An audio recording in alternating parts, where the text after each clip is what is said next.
On Generation and Corruption. By Aristotle. Book 1. 1. Our next task is to study coming to be and passing away. We are to distinguish the causes, and to state the definitions, of these processes considered in general as changes predicable uniformly of all the things that come to be and pass away by nature. Further, we are to study growth and alteration. We must inquire what each of them is, and whether alteration is to be identified with coming to be, or whether to these different names there correspond two separate processes with distinct natures. On this question, indeed, the early philosophers are divided. Some of them assert that the so-called unqualified coming to be is alteration, while others maintain that alteration and coming to be are distinct. For those who say that the universe is one something, i.e., those who generate all things out of one thing, are bound to assert that coming to be is alteration.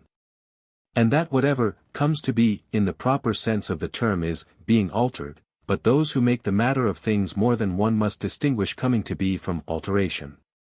To this latter class belong Empedocles, Anaxagoras, and Leucippus. And yet Anaxagoras himself failed to understand his own utterance. He says, at all events, that coming to be and passing away are the same as being altered, yet, in common with other thinkers, he affirms that the elements are many. Thus Empedocles holds that the corporeal elements are 4, while all the elements including those which initiate movement are 6 in number, whereas Anaxagoras agrees with Leucippus and Democritus that the elements are infinite. Anaxagoras posits as elements the homoiomers, viz. Bone, flesh, marrow, and everything else which is such that part and whole are the same in name and nature.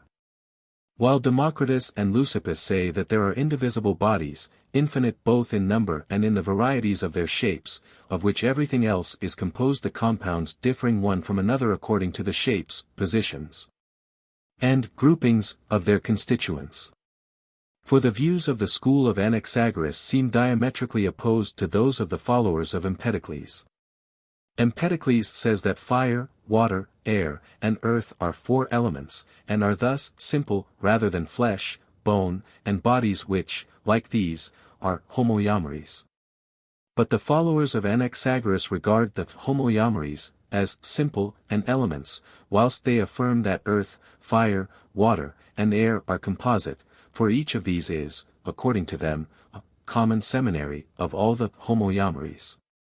Those, then, who construct all things out of a single element, must maintain that coming to be and passing away are alteration. For they must affirm that the underlying something always remains identical and one.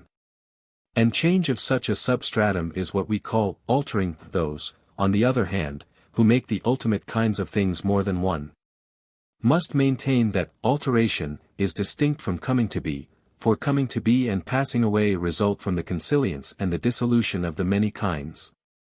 That is why Empedocles too uses language to this effect, when he says, there is no coming to be of anything, but only a mingling and a divorce of what has been mingled.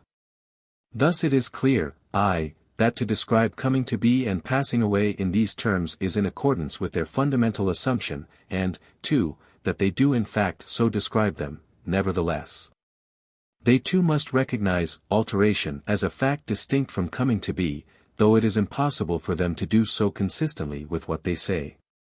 That we are right in this criticism is easy to perceive. For alteration is a fact of observation. While the substance of the thing remains unchanged, we see it altering just as we see in it the changes of magnitude called growth and diminution. Nevertheless, the statements of those who posit more original reals than one make alteration impossible. For alteration, as we assert, takes place in respect to certain qualities, and these qualities, e.g. hot-cold, white-black, dry-moist, soft-hard, and so forth, are, all of them, differences characterizing the elements. The actual words of Empedocles may be quoted in illustration. The sun everywhere bright to see, and hot. The rain everywhere dark and cold. And he distinctively characterizes his remaining elements in a similar manner. Since, therefore, it is not possible for fire to become water, or water to become earth, neither will it be possible for anything white to become black, or anything soft to become hard, and the same argument applies to all the other qualities. Yet this is what alteration essentially is. It follows, as an obvious corollary, that a single matter must always be assumed as underlying the contrary poles of any change, whether change of place, or growth and diminution, or alteration. Further, that the being of this matter and the being of alteration stand and fall together. For if the change is alteration, then the substratum is a single element, i.e. all things which admit of change into one another have a single matter. And, conversely, if the substratum of the changing things is one, there is alteration. Empedocles, indeed, seems to contradict his own statements as well as the observed facts. For he denies that any one of his elements comes to be out of any other, insisting on the contrary that they are the things out of which everything else comes to be. And yet, having brought the entirety of existing things, except strife, together into one, he maintains, simultaneously with this denial, that each thing once more comes to be out of the one. Hence it was clearly out of a one that this came to be water, and that fire, various portions of it being separated off by certain characteristic differences or qualities, as indeed he calls the sun white and hot, and the earth heavy and hard. If, therefore, these characteristic differences be taken away, for they can be taken away, since they came to be, it will clearly be inevitable for earth to come to be out of water and water out of earth. And for each of the other elements to undergo a similar transformation not only then, but also now if, and because, they change their qualities. And, to judge by what he says, the qualities are such that they can be attached to things and can again be separated from them, especially since strife and love are still fighting with one another for the mastery. It was owing to this same conflict that the elements were generated from a one at the former period. I say, generated, for presumably fire, earth, and water had no distinctive existence at all while merged in one. There is another obscurity in the theory Empedocles. Are we to regard the one as his original real? Or is it the many, i.e. fire and earth, and the bodies coordinate with these? For the one is an element in so far as it underlies the process as matter, as that out of which earth and fire come to be through a change of qualities due to the motion. On the other hand, in so far as the one results from composition, by a consilience of the many, whereas they result from disintegration, the many are more elementary than the one, and prior to it in their nature. 2. We have therefore to discuss the whole subject of unqualified coming to be and passing away. We have to inquire whether these changes do or do not occur, and, if they occur, to explain the precise conditions of their occurrence. We must also discuss the remaining forms of change, viz. growth and alteration. For though, no doubt, Plato investigated the conditions under which things come to be and pass away, he confined his inquiry to these changes. And he discussed not all coming to be, but only that of the elements. He asked no questions as to how flesh or bones, or any of the other similar compound things, come to be. Nor again did he examine the conditions under which alteration or growth are attributable to things. A similar criticism applies to all our predecessors with the single exception of Democritus. Not one of them penetrated below the surface or made a thorough examination of a single one of the problems. Democritus, however, does seem not only to have thought carefully about all the problems, but also to be distinguished from the outset by his method. For, as we are saying, none of the other philosophers made any definite statement about growth, except such as any amateur might have made. They said that things grow, by the accession of like to like, but they did not proceed to explain the manner of this accession. Nor did they give any account of combination, and they neglected almost every single one of the remaining problems, offering no explanation, e.g. of action or passion, how in physical actions one thing acts and the other undergoes action. Democritus and Leucippus, however, postulate the figures, and make alteration and coming to be result from them. They explain coming to be and passing away by their dissociation and association, but alteration by their grouping and position. And since they thought that the truth lay in the appearance, and the appearances are conflicting and infinitely many, they made the figures infinite in number.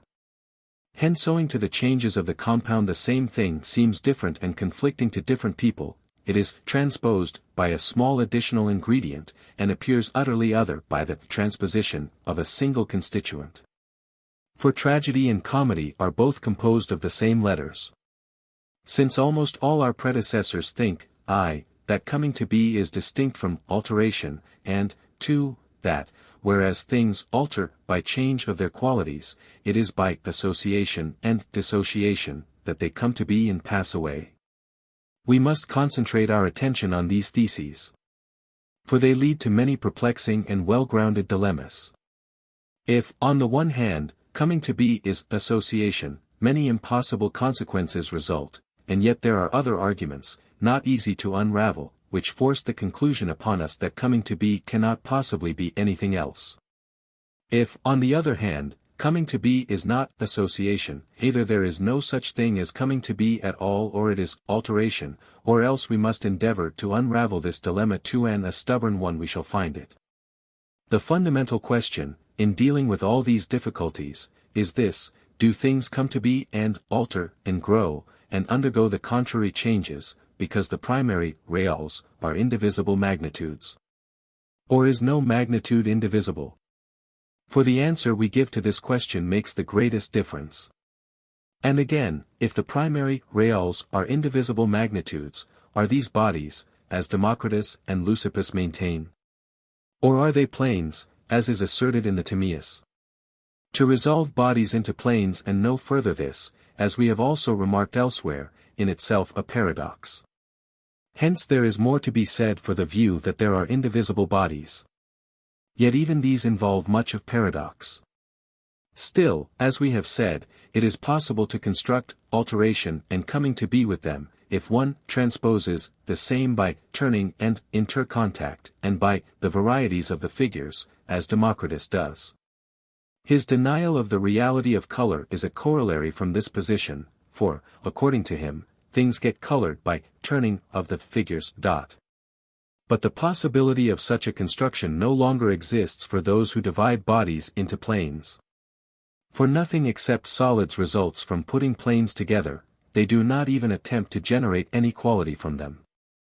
Lack of experience diminishes our power of taking a comprehensive view of the admitted facts.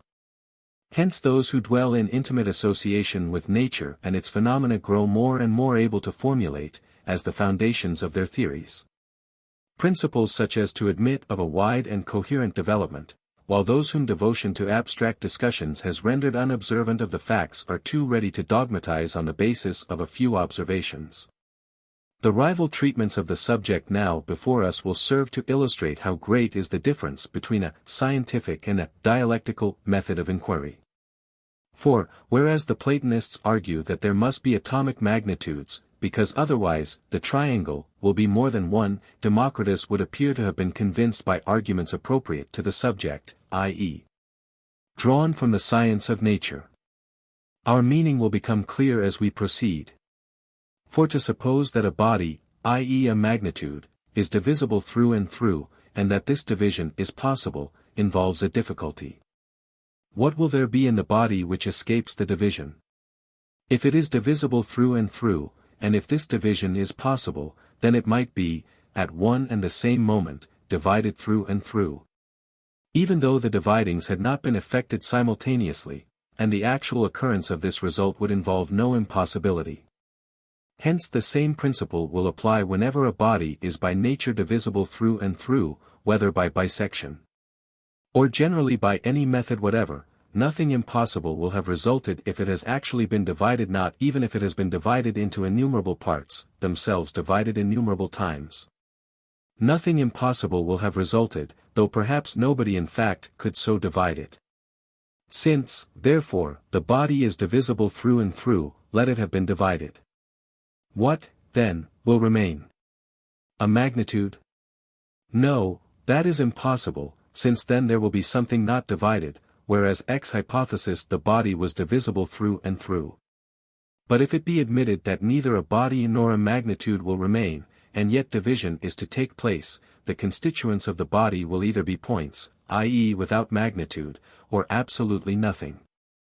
If its constituents are nothings, then it might both come to be out of nothings and exist as a composite of nothings, and thus presumably the whole body will be nothing but an appearance. But if it consists of points, a similar absurdity will result, it will not possess any magnitude.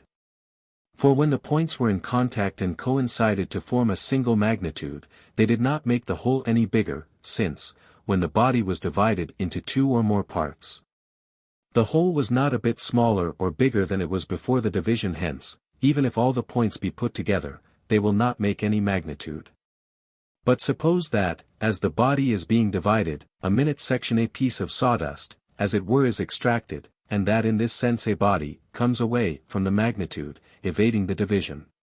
Even then the same argument applies. For in what sense is that section divisible?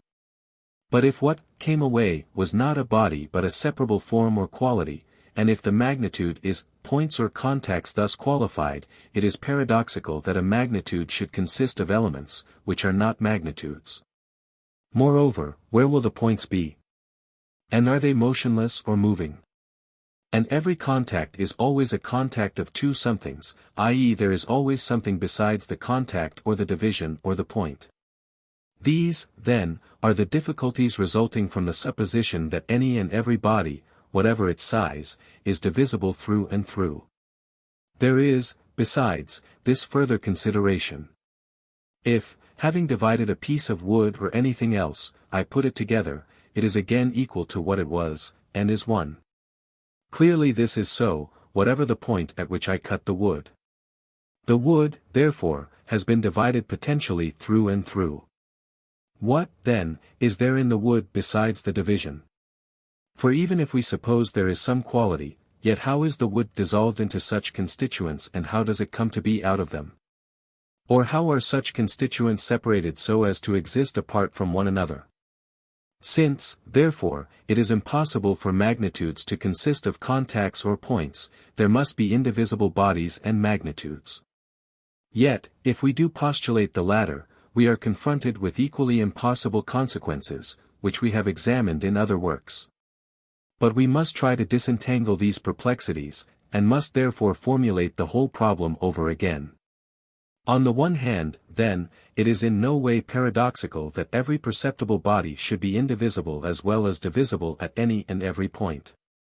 For the second predicate will attach to it potentially, but the first actually. On the other hand, it would seem to be impossible for a body to be, even potentially, divisible at all points simultaneously. For if it were possible, then it might actually occur, with the result, not that the body would simultaneously be actually both, indivisible and divided, but that it would be simultaneously divided at any and every point. Consequently, nothing will remain and the body will have passed away into what is incorporeal, and so it might come to be again either out of points or absolutely out of nothing. And how is that possible?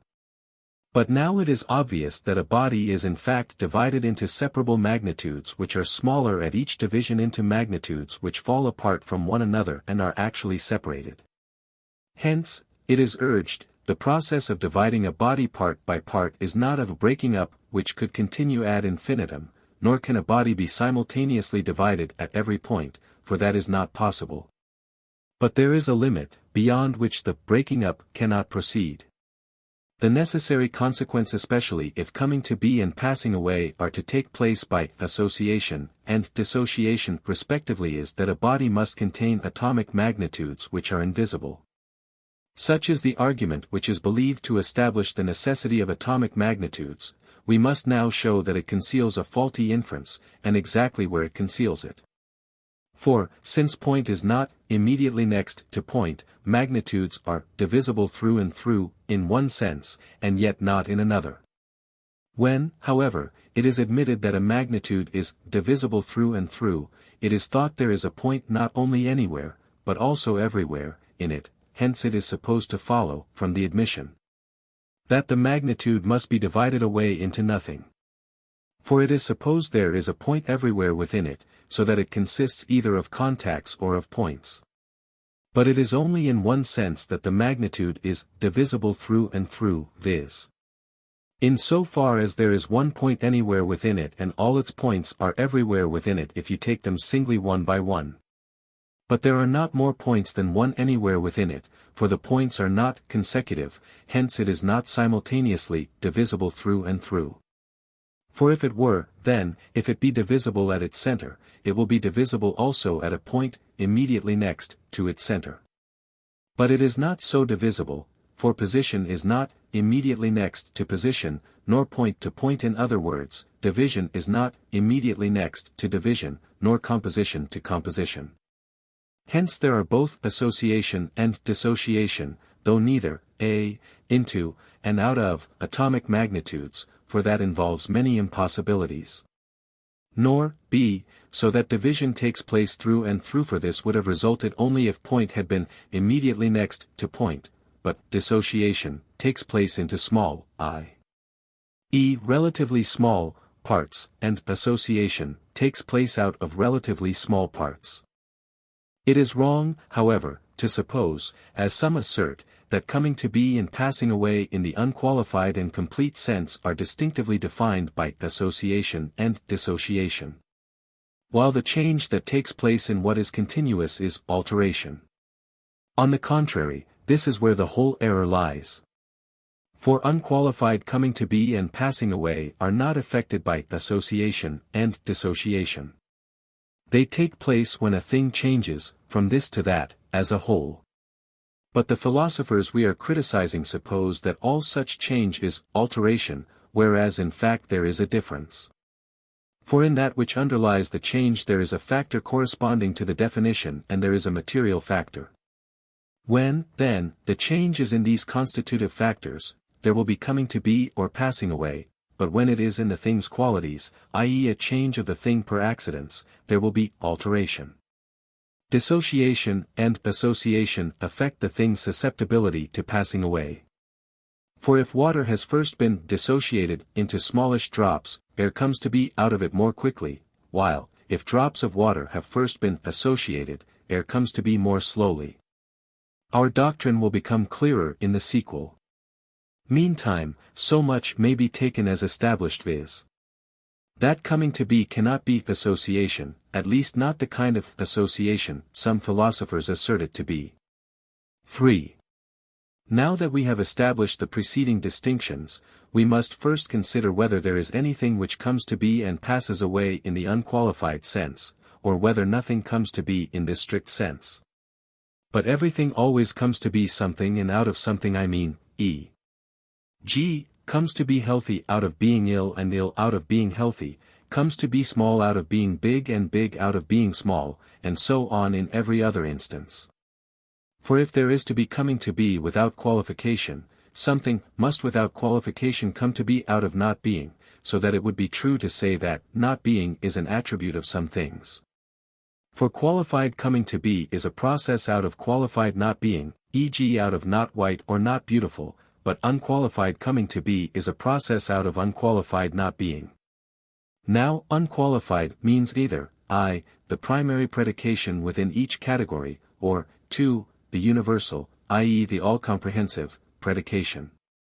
Hence, if unqualified not being means the negation of being in the sense of the primary term of the category in question, we shall have, in unqualified coming to be, a coming to be of a substance out of not substance. But that which is not a substance or a this clearly cannot possess predicates drawn from any of the other categories either e.g., we cannot attribute to it any quality, quantity, or position. Otherwise, properties would admit of existence in separation from substances. If, on the other hand, unqualified not being means what is not in any sense at all, it will be a universal negation of all forms of being, so that what comes to be will have to come to be out of nothing. Although we have dealt with these problems at greater length in another work, where we have set forth the difficulties and established the distinguishing definitions, the following concise restatement of our results must here be offered. In one sense things come to be out of that which has no being without qualification, yet in another sense they come to be always out of what is. For coming to be necessarily implies the pre-existence of something which potentially is, but actually is not, and this something is spoken of both as being and as not being. These distinctions may be taken as established, but even then it is extraordinarily difficult to see how there can be unqualified coming to be, whether we suppose it to occur out of what potentially is, or in some other way. And we must recall this problem for further examination. For the question might be raised whether substance, i.e. this, comes to be at all. Is it not rather the such, the so great, or the somewhere, which comes to be? And the same question might be raised about passing away also. For if a substantial thing comes to be, it is clear that there will be, not actually, but potentially, a substance, out of which its coming to be will proceed and into which the thing that is passing away will necessarily change. Then will any predicate belonging to the remaining categories attach actually to this presupposed substance? In other words, will that which is only potentially a this, which only potentially is, while without the qualification potentially, it is not a this, i.e. is not, possess, e.g. any determinate size or quality or position? For, if it possesses none of these determinations actually, but all of them only potentially, the result is first that a being, which is not a determinate being, is capable of separate existence. And in addition that coming to be proceeds out of nothing pre-existing, a thesis which, more than any other, preoccupied and alarmed the earliest philosophers. On the other hand, too, if, although it is not a this somewhat or a substance, it is to possess some of the remaining determinations quoted above, then, as we said, properties will be separable from substances. We must therefore concentrate all our powers on the discussion of these difficulties and on the solution of a further question, viz. What is the cause of the perpetuity of coming to be? Why is there always unqualified, as well as partial, coming to be? 'Cause in this connection has two senses. It means, the source from which, as we say, the process originates, and, 2, the matter. It is the material cause that we have here to state. For, as to the other cause, we have already explained, in our treatise on motion, that it involves, a, something immovable through all time, and, b, something always being moved.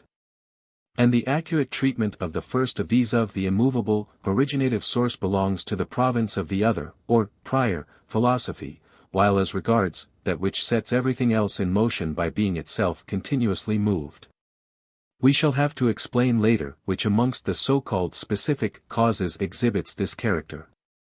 But at present we are to state the material cause, the cause classed under the head of matter, to which it is due that passing away and coming to be never fail to occur in nature. For perhaps, if we succeed in clearing up this question, it will simultaneously become clear what account we ought to give of that which perplexed us just now, i.e. of unqualified passing away and coming to be. Our new question 2, viz. What is the cause of the unbroken continuity of coming to be?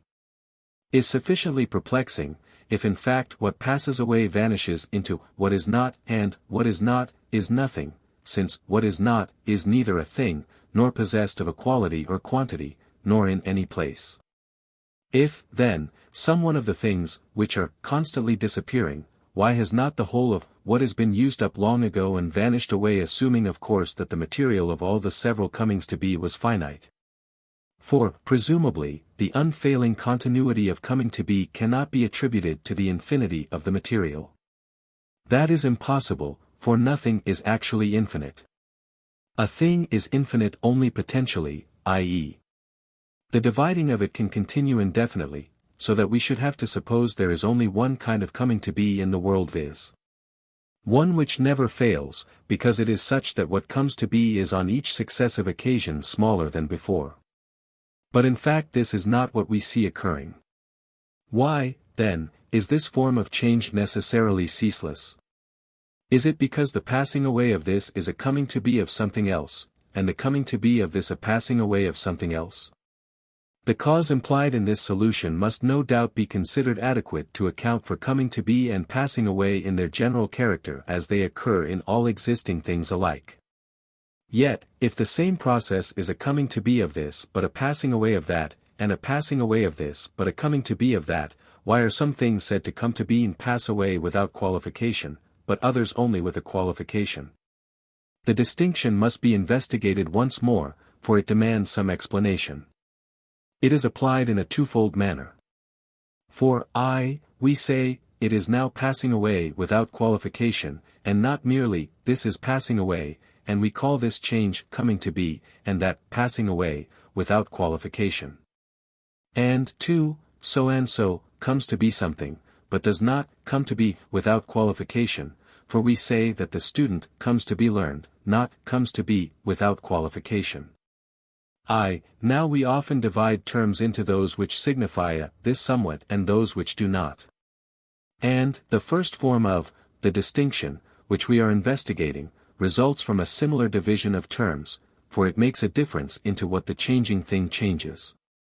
Perhaps, e.g., the passage into fire is coming to be unqualified, but passing away of something, e.g. earth, whilst the coming to be of earth is qualified, not unqualified, coming to be, though unqualified, passing away, e.g. of fire. This would be the case on the theory set forth in Parmenides, for he says that the things into which change takes place are two, and he asserts that these two, viz. what is and what is not, are fire and earth. Whether we postulate these, or other things of a similar kind, makes no difference. For we are trying to discover not what undergoes these changes, but what is their characteristic manner. The passage, then, into what is not except with a qualification is unqualified passing away, while the passage into what is without qualification is unqualified coming to be. Hence whatever the contrasted poles of the changes may be, whether fire and earth, or some other couple, the one of them will be a being and the other a not being. We have thus stated one characteristic manner in which unqualified will be distinguished from qualified coming to be and passing away, but they are also distinguished according to the special nature of the material of the changing thing. For a material, whose constitutive differences signify more this somewhat, is itself more substantial or real, while a material, whose constitutive differences signify privation, is not real. Suppose, e.g., that the hot is a positive predication, i.e. a form, whereas cold is a privation, and that earth and fire differ from one another by these constitutive differences. The opinion, however, which most people are inclined to prefer, is that the distinction depends upon the difference between the perceptible and the imperceptible. Thus, when there is a change into perceptible material, people say there is coming to be, but when there is a change into invisible material, they call it passing away.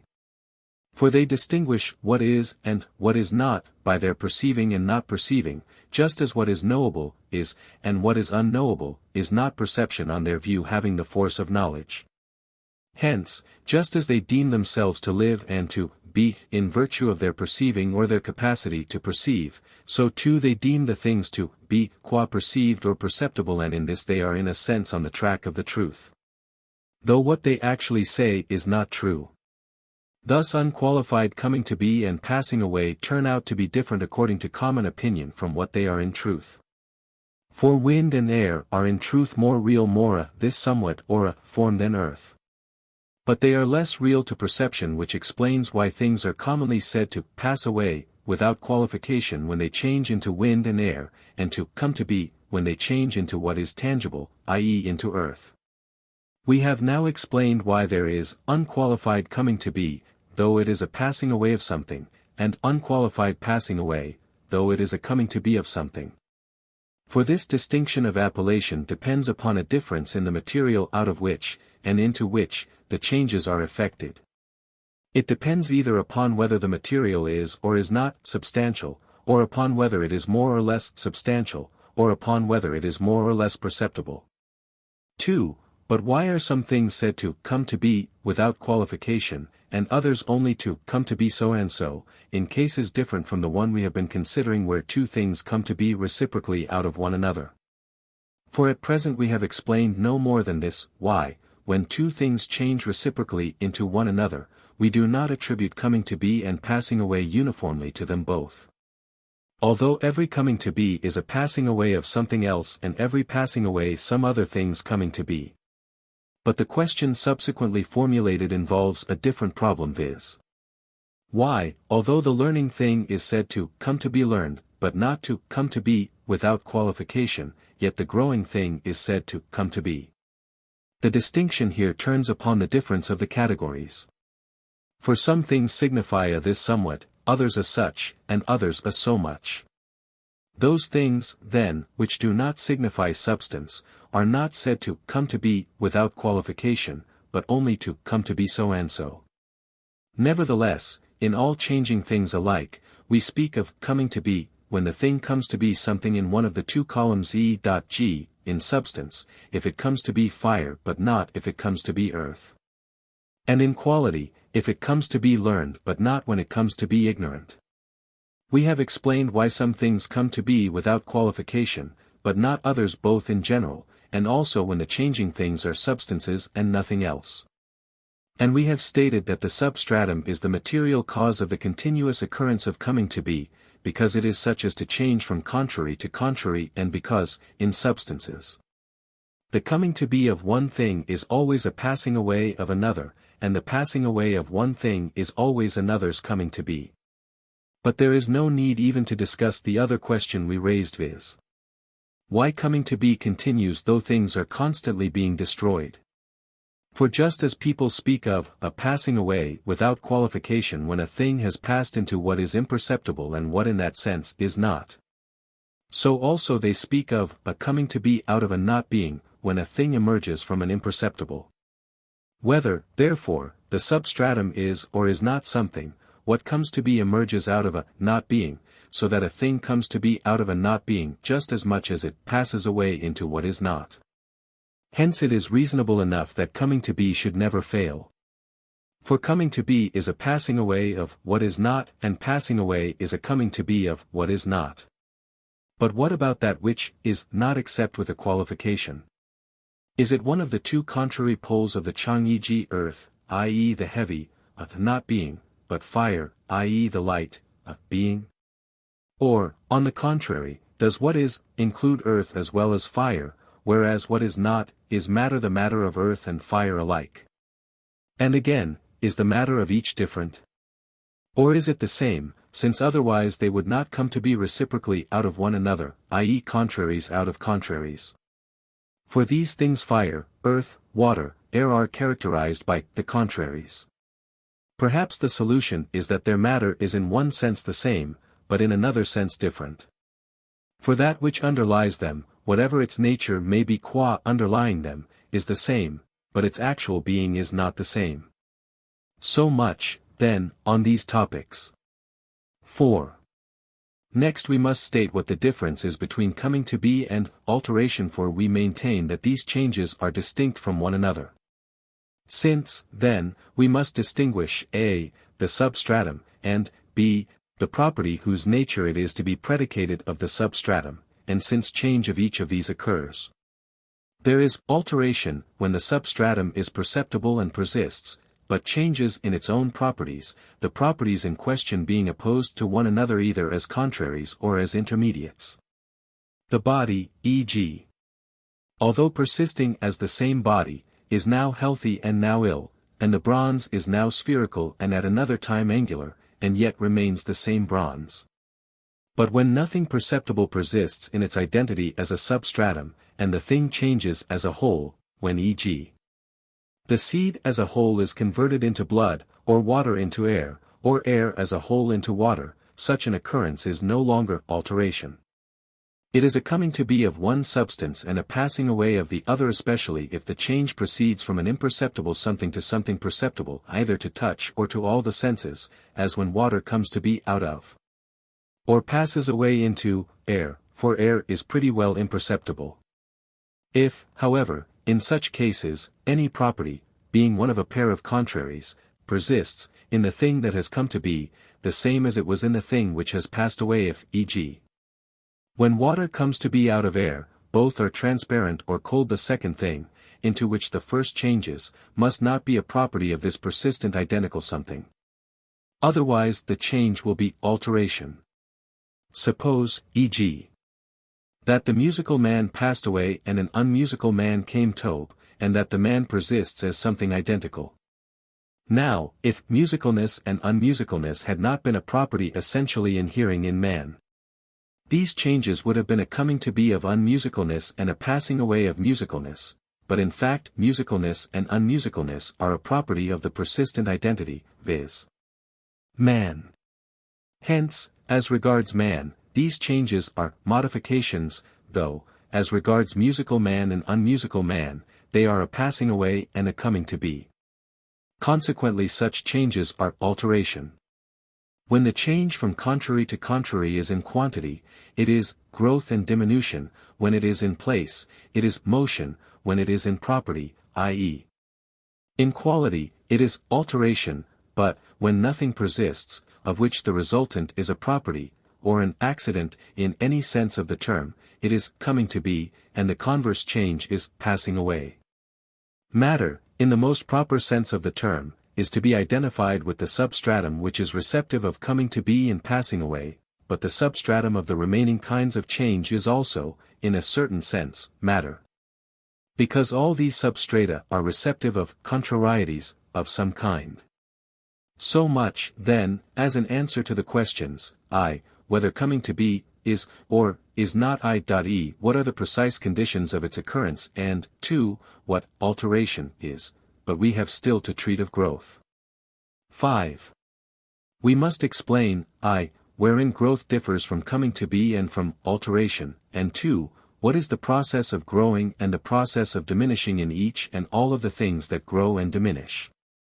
Hence our first question is this: do these changes differ from one another solely because of a difference in their respective spheres? In other words, do they differ because, while a change from this to that, viz.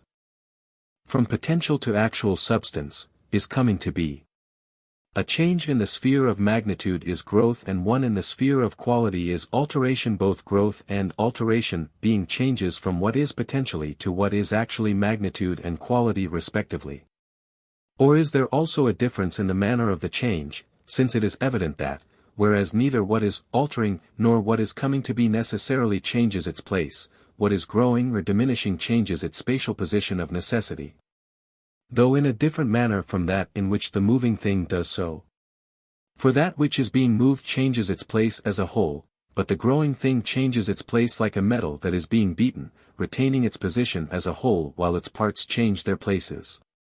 They change their places, but not in the same way as the parts of a revolving globe. For the parts of the globe change their places while the whole continues to occupy an equal place, but the parts of the rowing thing expand over an ever-increasing place and the parts of the diminishing thing contract within an ever-diminishing area. It is clear, then, that these changes, the changes of that which is coming to be, of that which is altering, and of that which is growing differ in manner as well as in sphere. But how are we to conceive the sphere of the change which is growth and diminution? The sphere of growing and diminishing is believed to be magnitude. Are we to suppose that body and magnitude come to be out of something which, though potentially magnitude and body, is actually incorporeal and devoid of magnitude? And since this description may be understood in two different ways, in which of these two ways are we to apply it to the process of growth? Is the matter, out of which growth takes place, separate and existing alone by itself, or, 2, separate but contained in another body? Perhaps it is impossible for growth to take place in either of these ways. For since the matter is separate, either, A, it will occupy no place, as if it were a point, or, B, it will be a void, i.e. a non-perceptible body. But the first of these alternatives is impossible. For since what comes to be out of this incorporeal and sizeless something will always be somewhere, it too must be somewhere either intrinsically or indirectly. And the second alternative necessarily implies that the matter is contained in some other body. But if it is to be in another body and yet remains separate, in such a way that it is in no sense a part of that body, neither a part of its substantial being nor an accident of it, many impossibilities will result. It is as if we were to suppose that when, e.g. air comes to be out of water, the process were due not to a change of the but to the matter of the air being contained in the water as in a vessel. This is impossible. For, there is nothing to prevent an indeterminate number of matters being thus contained in the water, so that they might come to be actually an indeterminate quantity of air. And, 2, we do not in fact see air coming to be out of water in this fashion, viz. withdrawing out of it and leaving it unchanged. It is therefore better to suppose that in all instances of coming to be the matter is inseparable, being numerically identical and one with the containing body, though isolable from it by definition. But the same reasons also forbid us to regard the matter, out of which the body comes to be, as points or lines. The matter is that of which points and lines are limits, and it is something that can never exist without quality and without form. Now it is no doubt true, as we have also established elsewhere, that one thing comes to be, in the unqualified sense, out of another thing, and further it is true that the efficient cause of its coming to be is either, an actual thing, which is the same as the effect either generically or the efficient cause of the coming to be of a hard thing is not a hard thing or specifically. As e.g., fire is the efficient cause of the coming to be of fire or one man of the birth of another, or, 2, an actuality. Nevertheless, since there is also a matter out of which corporeal substance itself comes to be, corporeal substance, however, already characterized as such and such a determinate body, for there is no such thing as body in general. This same matter is also the matter of magnitude and quality, being separable from these matters by definition, but not separable in place unless qualities are, in their turn, separable. It is evident, from the preceding development and discussion of difficulties, that growth is not a change out of something which, though potentially a magnitude, actually possesses no magnitude. For, if it were, the void would exist in separation, but we have explained in a former work that this is impossible. Moreover, a change of that kind is not peculiarly distinctive of growth, but characterizes coming to be as such or in general.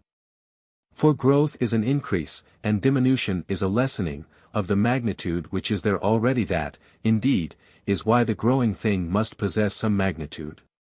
Hence growth must not be regarded as a process from a matter without magnitude to an actuality of magnitude, for this would be a body's coming to be rather than its growth. We must therefore come to closer quarters with the subject of our inquiry. We must grapple with it, as it were, from its beginning, and determine the precise character of the growing and diminishing whose causes we are investigating. It is evident, that any and every part of the growing thing has increased, and that similarly in diminution every part has become smaller, also, 2, that a thing grows by the accession, and diminishes by the departure, of something. Hence it must grow by the accession either, a, of something incorporeal or, b, of a body. Now, if, a, it grows by the accession of something incorporeal, there will exist separate a void, but, as we have stated before, is impossible for a matter of magnitude to exist, separate.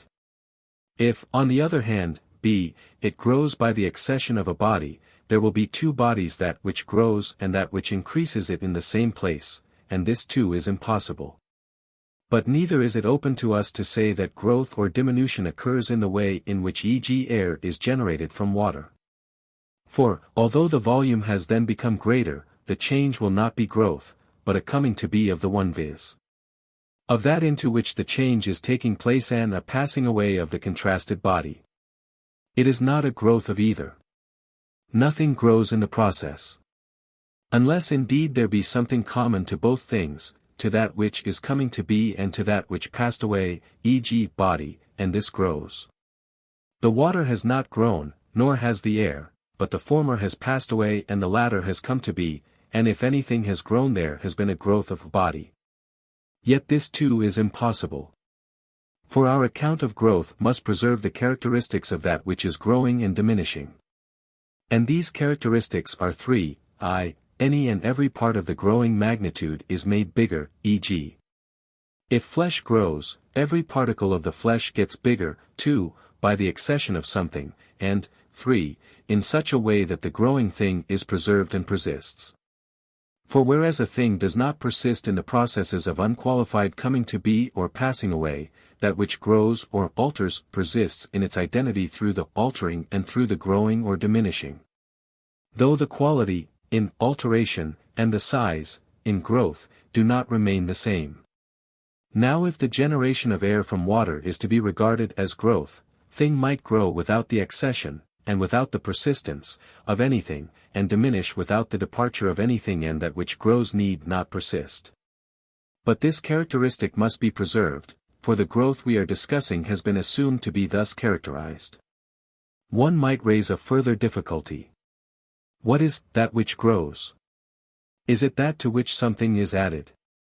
If, e.g., a man grows in his shin, is it the shin which is greater but not that, whereby he grows, viz. not the food? Then why have not both grown? For when A is added to B, both A and B are greater, as when you mix wine with water. For each ingredient is alike increased in volume. Perhaps the explanation is that the substance of the one remains unchanged, but the substance of the other, viz. of the food, does not. For indeed, even in the mixture of wine and water, it is the prevailing ingredient which is said to have increased in volume.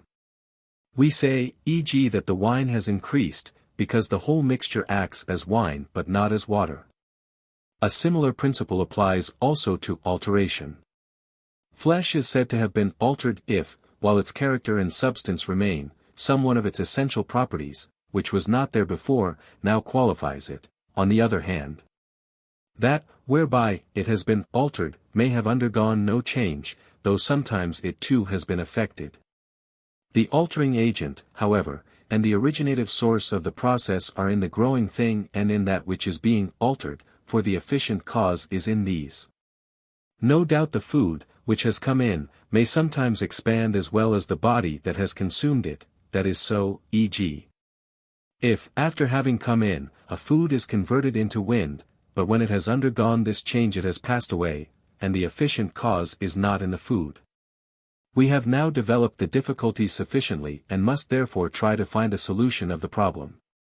Our solution must preserve intact the three characteristics of growth: that the growing thing persists, that it grows by the accession, and diminishes by the departure, of something. And further, that every perceptible particle of it has become either larger or smaller. We must recognize also, a, that the growing body is not void, and that yet there are not two magnitudes in the same place, and, b, that it does not grow by the accession of something incorporeal. Two preliminary distinctions will prepare us to grasp the cause of growth. We must note, I, that the organic parts grow by the growth of the tissues, for every organ is composed of these as its constituents. And 2, that flesh, bone, and every such part, like every other thing which has its form immersed in matter, has a twofold nature, for the form as well as the matter is called flesh or bone. Now, that any and every part of the tissue qua form should grow and grow by the accession of something is possible, but not that any and every part of the tissue qua matter should do so. For we must think of the tissue after the image of flowing water that is measured by one and the same measure, particle after particle comes to be, and each successive particle is different. And it is in this sense that the matter of the flesh grows, some flowing out and some flowing in fresh, not in the sense that fresh matter accedes to every particle of it. There is, however, an accession to every part of its figure or form. That growth has taken place proportionally, is more manifest in the organic parts e.g., in the hand. For there the fact that the matter is distinct from the form is more manifest than in flesh, i.e. than in the tissues. That is why there is a greater tendency to suppose that a corpse still possesses flesh and bone than that it still has a hand or an arm. Hence in one sense it is true that any and every part of the flesh has grown, but in another sense it is false. For there has been an accession to every part of the flesh in respect to its form, but not in respect to its matter. The whole, however, has become larger. And this increase is due, a, on the one hand to the accession of something, which is called food, and is said to be contrary to flesh, but, b, on the other hand to the transformation of this food into the same form as that of flesh, as if, e.g., moist were to accede to dry, and, having acceded, were to be transformed and to become dry. For in one sense, like grows by like, but in another sense unlike grows by unlike. One might discuss what must be the character of that, whereby thing grows. Clearly it must be potentially that which is growing, potentially flesh, e.g. if it is flesh that is growing. Actually, therefore, it must be other than the growing thing. This actual other, then, has passed away and come to be flesh.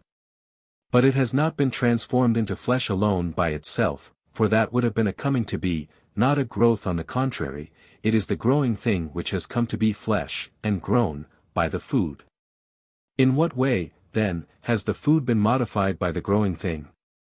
Perhaps we should say that it has been mixed with it, as if one were to pour water into wine and the wine were able to convert the new ingredient into wine.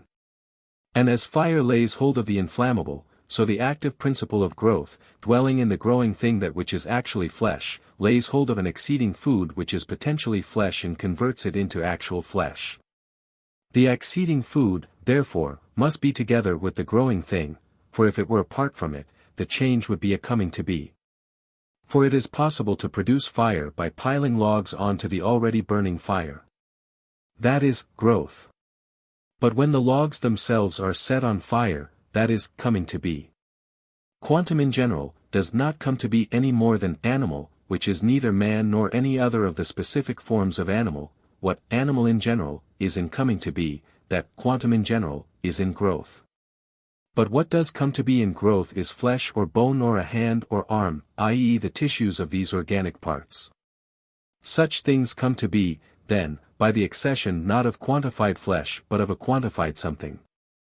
In so far as this exceeding food is potentially the double result, e.g. is potentially so much flesh, it produces growth, for it is bound to become actually both so much and flesh.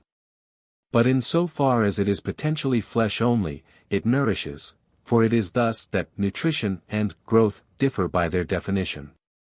That is why a body's nutrition continues so long as it is kept alive, even when it is diminishing, though not its growth, and why nutrition, though the same as growth, is yet different from it in its actual being. For in so far as that which exceeds is potentially so much flesh, it tends to increase flesh, whereas, in so far as it is potentially flesh only, it is nourishment. The form of which we have spoken is a kind of power immersed in matter, a duct, as it were. If, then, a matter exceeds a matter, which is potentially a duct and also potentially possesses determinate quantity, the ducts to which it exceeds will become bigger. But if it is no longer able to act, if it has been weakened by the continued influx of matter, just as water, continually mixed in greater and greater quantity with wine, in the end makes the wine watery and converts it into water, then it will cause a diminution of the quantum, though still the form persists. 6. In discussing the causes of coming to be, we must first investigate the matter, i.e. the so-called elements. We must ask whether they really are elements or not, i.e. whether each of them is eternal or whether there is a sense in which they come to be, and, if they do come to be, whether all of them come to be in the same manner reciprocally out of one another, or whether one amongst them is something primary. Hence we must begin by explaining certain preliminary matters, about which the statements now current are vague. For all, the pluralist philosophers, those who generate the elements as well as those who generate the bodies that are compounded of the elements, make use of dissociation and association, and of action and passion. Now association is combination, but the precise meaning of the process we call combining has not been explained. Again, all the monists make use of alteration, but, without an agent and a patient there cannot be altering any more than there can be dissociating and associating. For not only those who postulate a plurality of elements employ their reciprocal action and passion to generate the compounds, those who derive things from a single element are equally compelled to introduce acting. And in this respect Diogenes is right when he argues that, unless all things were derived from one, reciprocal action and passion could not have occurred. The hot thing, e.g., would not be cooled and the cold thing in turn be warmed, for heat and cold do not change reciprocally into one another, but what changes, it is clear, is the substratum. Hence, whenever there is action and passion between two things, that which underlies them must be a single something. No doubt, it is not true to say that all things are of this character, but it is true of all things between which there is reciprocal action and passion. But if we must investigate action-passion and combination, we must also investigate contact. For action and passion, in the proper sense of the terms, can only occur between things which are such as to touch one another. Nor can things enter into combination at all unless they have come into a certain kind of contact. Hence we must give a definite account of these three things of contact, combination, and acting. Let us start as follows. All things which admit of combination must be capable of reciprocal contact, and the same is true of any two things, of which one acts and the other suffers action, in the proper sense of the terms. For this reason we must treat of contact first. Every term which possesses a variety of meaning includes those various meanings either owing to a mere coincidence of language, or owing to a real order of derivation in the different things to which it is applied, but though this may be taken to hold of contact as of all such terms, it is nevertheless true that contact in the proper sense applies only to things which have position. And position belongs only to those things which also have a place, for in so far as we attribute contact to the mathematical things, we must also attribute place to them, whether they exist in separation or in some other fashion. Assuming, therefore, that to touch is as we have defined it in a previous work to have the extremes together, only those things will touch one another which, being separate magnitudes and possessing position, have their extremes together. And since position belongs only to those things which also have a place, while the primary differentiation of place is the above and the below, and the similar pairs of opposites. All things which touch one another will have weight or lightness, either both these qualities or one or the other of them. But bodies which are heavy or light are such as to act and suffer action. Hence it is clear that those things are by nature such as to touch one another, which, being separate magnitudes, have their extremes together, and are able to move, and be moved by one another. The manner in which the mover moves the moved not always the same, on the contrary, whereas one kind of mover can only impart motion by being itself moved, another kind can do so though remaining itself unmoved. Clearly therefore we must recognize a corresponding variety in speaking of the acting thing too, for the mover is said to act, in a sense, and the acting thing to impart motion. Nevertheless there is a difference and we must draw a distinction. For not every mover can act if, a, the term agent is to be used in contrast to patient and, b, patient is to be applied only to those things whose motion is a qualitative affection i.e. a quality, like white or hot, in respect to which they are moved only in the sense that they are altered. On the contrary, to impart motion is a wider term than to act. Still, so much, at any rate, is clear, the things which are such as to impart motion, if that description be interpreted in one sense, will touch the things which are such as to be moved by them while they will not touch them. If the description be interpreted in a different sense. But the disjunctive definition of touching must include and distinguish a contact in general, as the relation between two things which, having position, are such that one is able to impart motion and the other to be moved. And b reciprocal contact as the relation between two things, one able to impart motion and the other able to be moved in such a way that action and passion are predicable of them. As a rule, no doubt, if A touches B, B touches A. For indeed practically all the movers, within our ordinary experience impart motion by being moved, in their case, what touches inevitably must, and also evidently does, touch something which reciprocally touches it. Yet, if A moves B, it is possible as we sometimes express it for A merely to touch B, and that which touches need not touch a something which touches it. Nevertheless it is commonly supposed that touching must be reciprocal. The reason of this belief is that movers, which belong to the same kind as the moved, impart motion by being moved. Hence if anything imparts motion without itself being moved, it may touch the moved and yet itself be touched by nothing, for we say sometimes that the man who grieves us touches us, but not that we touch him. The account just given may serve to distinguish and define the contact which occurs in the things of nature. 7. Next in order we must discuss action and passion. The traditional theories on the subject are conflicting. For most thinkers are unanimous in maintaining, that like is always unaffected by like, because, as they argue, neither of two likes is more apt than the other either to act or to suffer action. Since all the properties which belong to the one belong identically and in the same degree to the other. And that unlikes, i.e., difference, are by nature such as to act and suffer action reciprocally.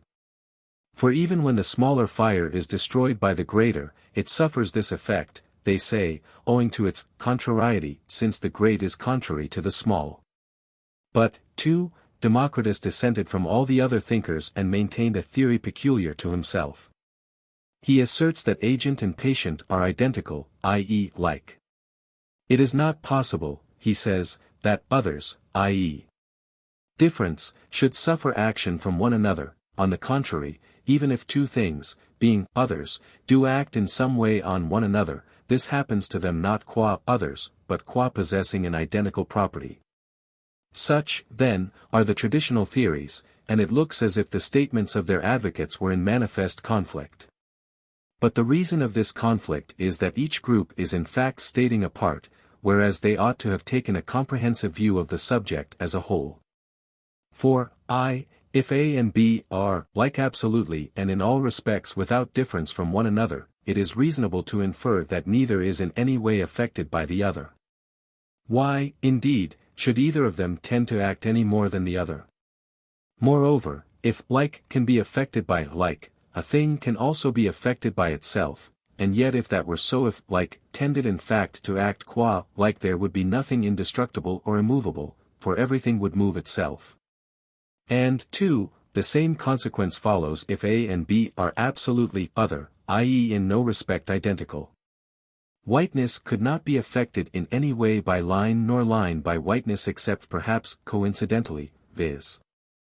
If the line happened to be white or black, for unless two things either are, or are composed of, contraries, neither drives the other out of its natural condition.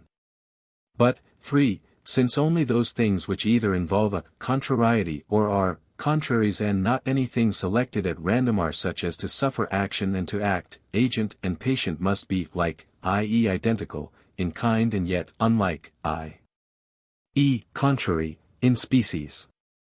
For it is a law of nature that body is affected by body, flavor by flavor, color by color. And so in general what belongs to any kind by a member of the same kind, the reason being that contraries are in every case within a single identical kind, and it is contraries which reciprocally act and suffer action. Hence agent and patient must be in one sense identical, but in another sense other than, i.e., unlike, one another. And since, patient and agent are generically identical, i.e., like, but specifically, unlike. While, it is contraries that exhibit this character, it is clear that contraries, and their intermediates are such as to suffer action and to act reciprocally, for indeed it is these that constitute the entire sphere of passing away and coming to be. We can now understand why fire heats and the cold thing cools, and in general why the active thing assimilates to itself the patient. For agent and patient are contrary to one another, and coming to be is a process into the contrary, hence the patient must change into the agent, since it is only thus that coming to be will be a process into the contrary. And, again, it is intelligible that the advocates of both views, although their theories are not the same, are yet in contact with the nature of the facts. For sometimes we speak of the substratum as suffering action, e.g. of the man as being healed, being warmed and chilled, and similarly in all the other cases, but at other times we say, what is cold is being warmed, what is sick is being healed, and in both these ways of speaking we express the truth. Since in one sense it is the matter, while in another sense it is the contrary, which suffers action. We make the same distinction in speaking of the agent, for sometimes we say that the man, but at other times that what is hot, produces heat. Now the one group of thinkers suppose that agent and patient must possess something identical, because they fastened their attention on the substratum, while the other group maintained the opposite because their attention was concentrated on the contraries. We must conceive the same account to hold of action and passion as that which is true of being moved and imparting motion. For the mover, like the agent, has two meanings. Both, a, that which contains the originative source of the motion is thought to impart motion, for the originative source is first amongst the causes, and also, b, that which is last, i.e., immediately next to the moved thing and to the coming to be. A similar distinction holds also of the agent, for we speak not only, a, of the doctor, but also, b, of the wine, as healing. Now, in motion, there is nothing to prevent the first mover being unmoved. Indeed, as regards some first movers this is actually necessary, although the last mover always imparts motion by being itself moved, and, in action, there is nothing to prevent the first agent being unaffected, while the last agent only acts by suffering action itself. For agent and patient have not the same matter, agent acts without being affected, thus the art of healing produces health without itself being acted upon in any way by that which is being healed. But, b, the food, in acting, is itself in some way acted upon, for, in acting, it is simultaneously heated or cooled or otherwise affected. Now the art of healing corresponds to an originative source, while the food corresponds to the last, i.e., continuous, mover. Those active powers, then, whose forms are not embodied in matter, are unaffected, but those whose forms are in matter are such as to be affected in acting. For we maintain that one and the same matter is equally, so to say, the basis of either of the two opposed things being as it were a kind, and that that which can be hot must be made hot, provided the heating agent is there, i.e. comes near. Hence, as we have said, some of the active powers are unaffected while others are such as to be affected, and what holds of motion is true also of the active powers. For as in motion the first mover is unmoved, so among the active powers the first agent is unaffected. The active power is a cause in the sense of that from which the process originates, but the end, for the sake of which it takes place, is not active. That is why health is not active, except metaphorically. For when the agent is there, the patient becomes something, but when states are there, the patient no longer becomes but already is, and forms, i.e. lens, are a kind of state. As to the matter, it, qua matter, is passive. Now fire contains the hot embodied in matter, but a hot separate from matter, if such a thing existed, could not suffer any action. Perhaps, indeed, it is impossible that the hot should exist in separation from matter, but if there are any entities thus separable, what we are saying would be true of them. We have thus explained what action and passion are, what things exhibit them, why they do so, and in what manner. We must go on to discuss how it is possible for action and passion to take place. 8. Some philosophers think that the last agent in the strictest sense enters in through certain pores, and so the patient suffers action. It is in this way, they assert, that we see and hear and exercise all our other senses. Moreover, according to them, things are seen through air and water and other transparent bodies, because such bodies possess pores, invisible indeed owing to their minuteness, but close-set and arranged in rows, and the more transparent the body, the more frequent and serial they suppose its pores to be. Such was the theory which some philosophers, including Empedocles, advanced in regard to the structure of certain bodies. They do not restrict it to the bodies which act and suffer action, but combination, too, they say, takes place only between bodies whose pores are in reciprocal symmetry.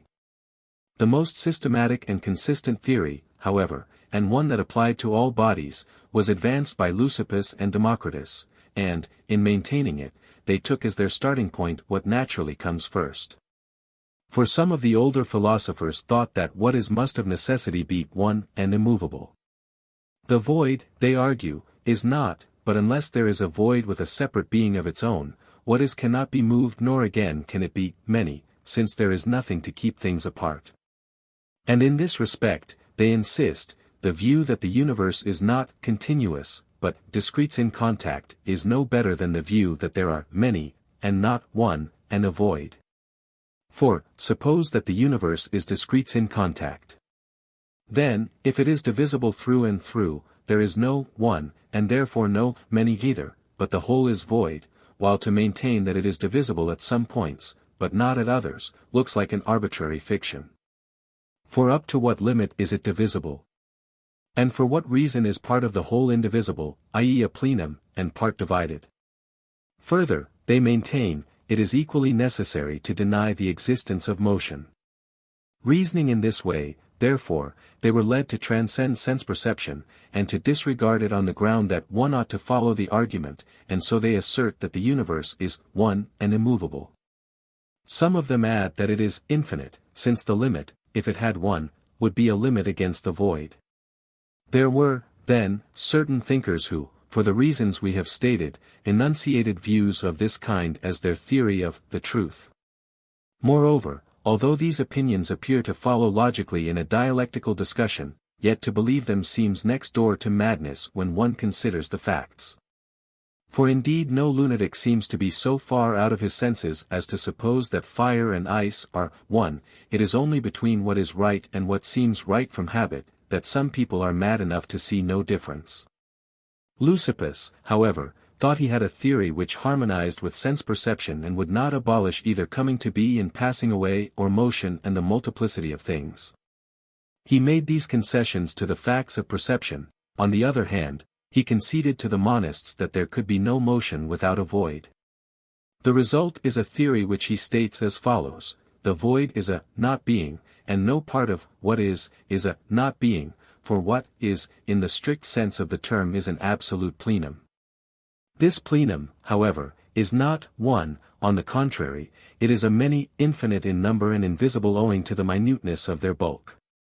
The many move in the void, for there is a void, and by coming together they produce coming to be, while by separating they produce passing away. Moreover, they act and suffer action wherever they chance to be in contact, for there they are not one, and they generate by being put together and becoming intertwined. From the genuinely one, on the other hand, there never could have come to be a multiplicity, nor from the genuinely many a one, that is impossible. But, just as Empedocles and some of the other philosophers say that things suffer action through their pores, so, all alteration, and all passion, take place in the way that has been explained, breaking up, i.e. passing away, is effected by means of the void, and so too is growth solids creeping in to fill the void places. Empedocles too is practically bound to adopt the same theory as Leucippus. For he must say that there are certain solids which, however, are indivisible unless there are continuous pores all through the body. But this last alternative is impossible, for then there will be nothing solid in the body, nothing beside the pores, but all of it will be void. It is necessary, therefore, for his contiguous discretes to be indivisible, while the intervals between them which he calls pores must be void. But this is precisely Leucippus' theory of action and passion. Such, approximately, are the current explanations of the manner in which some things act while others suffer action. And as regards the atomists, it is not only clear what their explanation is, it is also obvious that it follows with tolerable consistency from the assumptions they employ. But there is less obvious consistency in the explanation offered by the other thinkers. It is not clear, for instance, how, on the theory of Empedocles, there is to be passing away, as well as alteration. For the primary bodies of the atomists, the primary constituents of which bodies are composed, and the ultimate elements into which they are dissolved are indivisible, differing from one another only in figure. In the philosophy of Empedocles, on the other hand, it is evident that all the other bodies down to the elements have their coming to be and their passing away, but it is not clear how the elements themselves, severally in their aggregated masses, come to be and pass away. Nor is it possible for Empedocles to explain how they do so, since he does not assert that fire too, and similarly every one of his other elements, possesses elementary constituents of itself. Such an assertion would commit him to doctrines like those which Plato has set forth in the Timaeus. For although both Plato and Leucippus postulate elementary constituents that are indivisible and distinctively characterized by figures, there is this great difference between the two theories, the indivisibles, of Leucippus, I, are solids. While those of Plato are planes, and, 2, are characterized by an infinite variety of figures, while the characterizing figures employed by Plato are limited in number. Thus the comings to be and the dissociations result from the indivisibles, A, according to Leucippus through the void and through contact, for it is at the point of contact that each of the composite bodies is divisible. But, B, according to Plato in virtue of contact alone, since he denies there is a void. Now we have discussed indivisible planes in the preceding treatise. But with regard to the assumption of indivisible solids, although we must not now enter upon a detailed study of its consequences, the following criticisms fall within the compass of a short digression. I. The atomists are committed to the view that every indivisible is incapable alike of receiving a sensible property, for nothing can suffer action except through the void, and of producing one no indivisible, can be, e.g. either hard or cold. Yet it is surely a paradox that an exception is made of the hot being assigned as peculiar to the spherical figure, for, that being so, its contrary also, the cold, is bound to belong to another of the figures. If, however, these properties, heat and cold, do belong to the indivisibles, it is a further paradox that they should not possess heaviness and lightness, and hardness and softness. And yet Democritus says the more any indivisible exceeds, the heavier it is, to which we must clearly add, and the hotter it is. But if that is their character, it is impossible they should not be affected by one another. The slightly hot indivisible, e.g. will inevitably suffer action from one which far exceeds it in heat. Again, if any indivisible is hard, there must also be one which is soft, but the soft derives its very name from the fact that it suffers a certain action, for soft is that which yields to pressure. 2.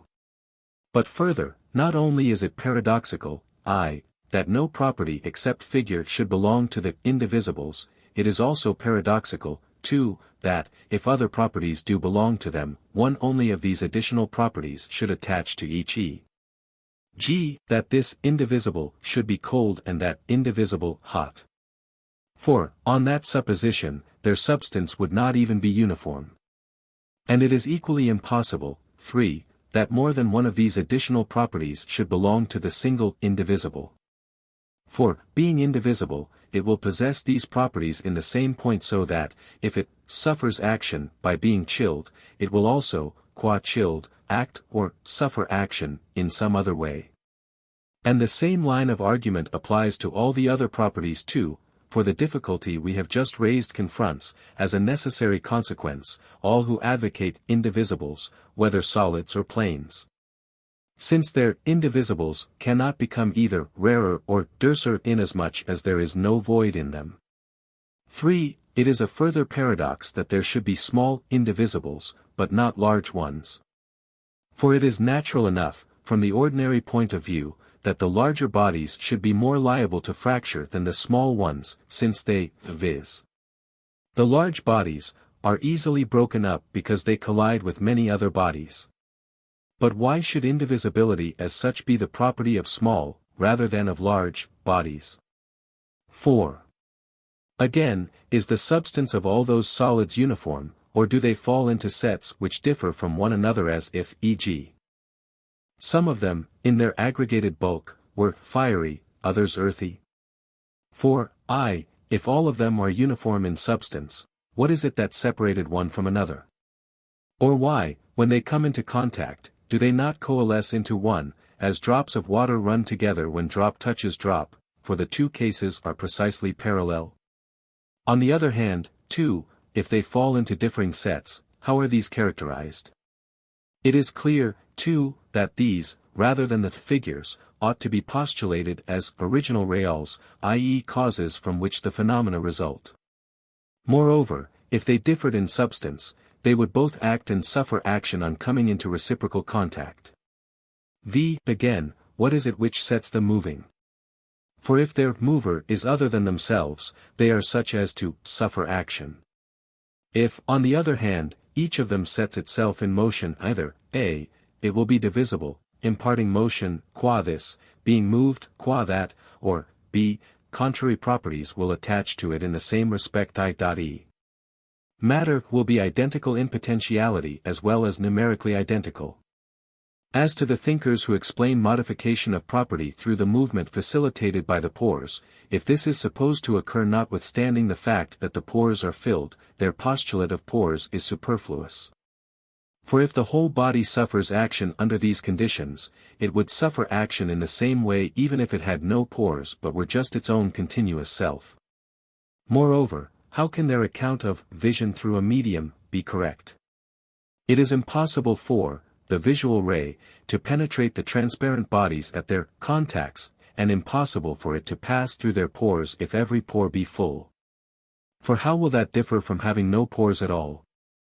The body will be uniformly full throughout. But, further, even if these passages, though they must contain bodies, are void, the same consequence will follow once more. And if they are too minute to admit any body, it is absurd to suppose there is a minute void and yet to deny the existence of a big one, no matter how small the big may be. Or to imagine the void means anything else than a body's place, whence it clearly follows that to every body there will correspond a void of equal cubic capacity. As a general criticism we must urge that to postulate pores is superfluous. For if the agent produces no effect by touching the patient, neither will it produce any by passing through its pores. On the other hand, if it acts by contact, then even without pores some things will suffer action and others will act, provided they are by nature adapted for reciprocal action and passion. Our arguments have shown that it is either false or futile to advocate pores in the sense in which some thinkers conceive them.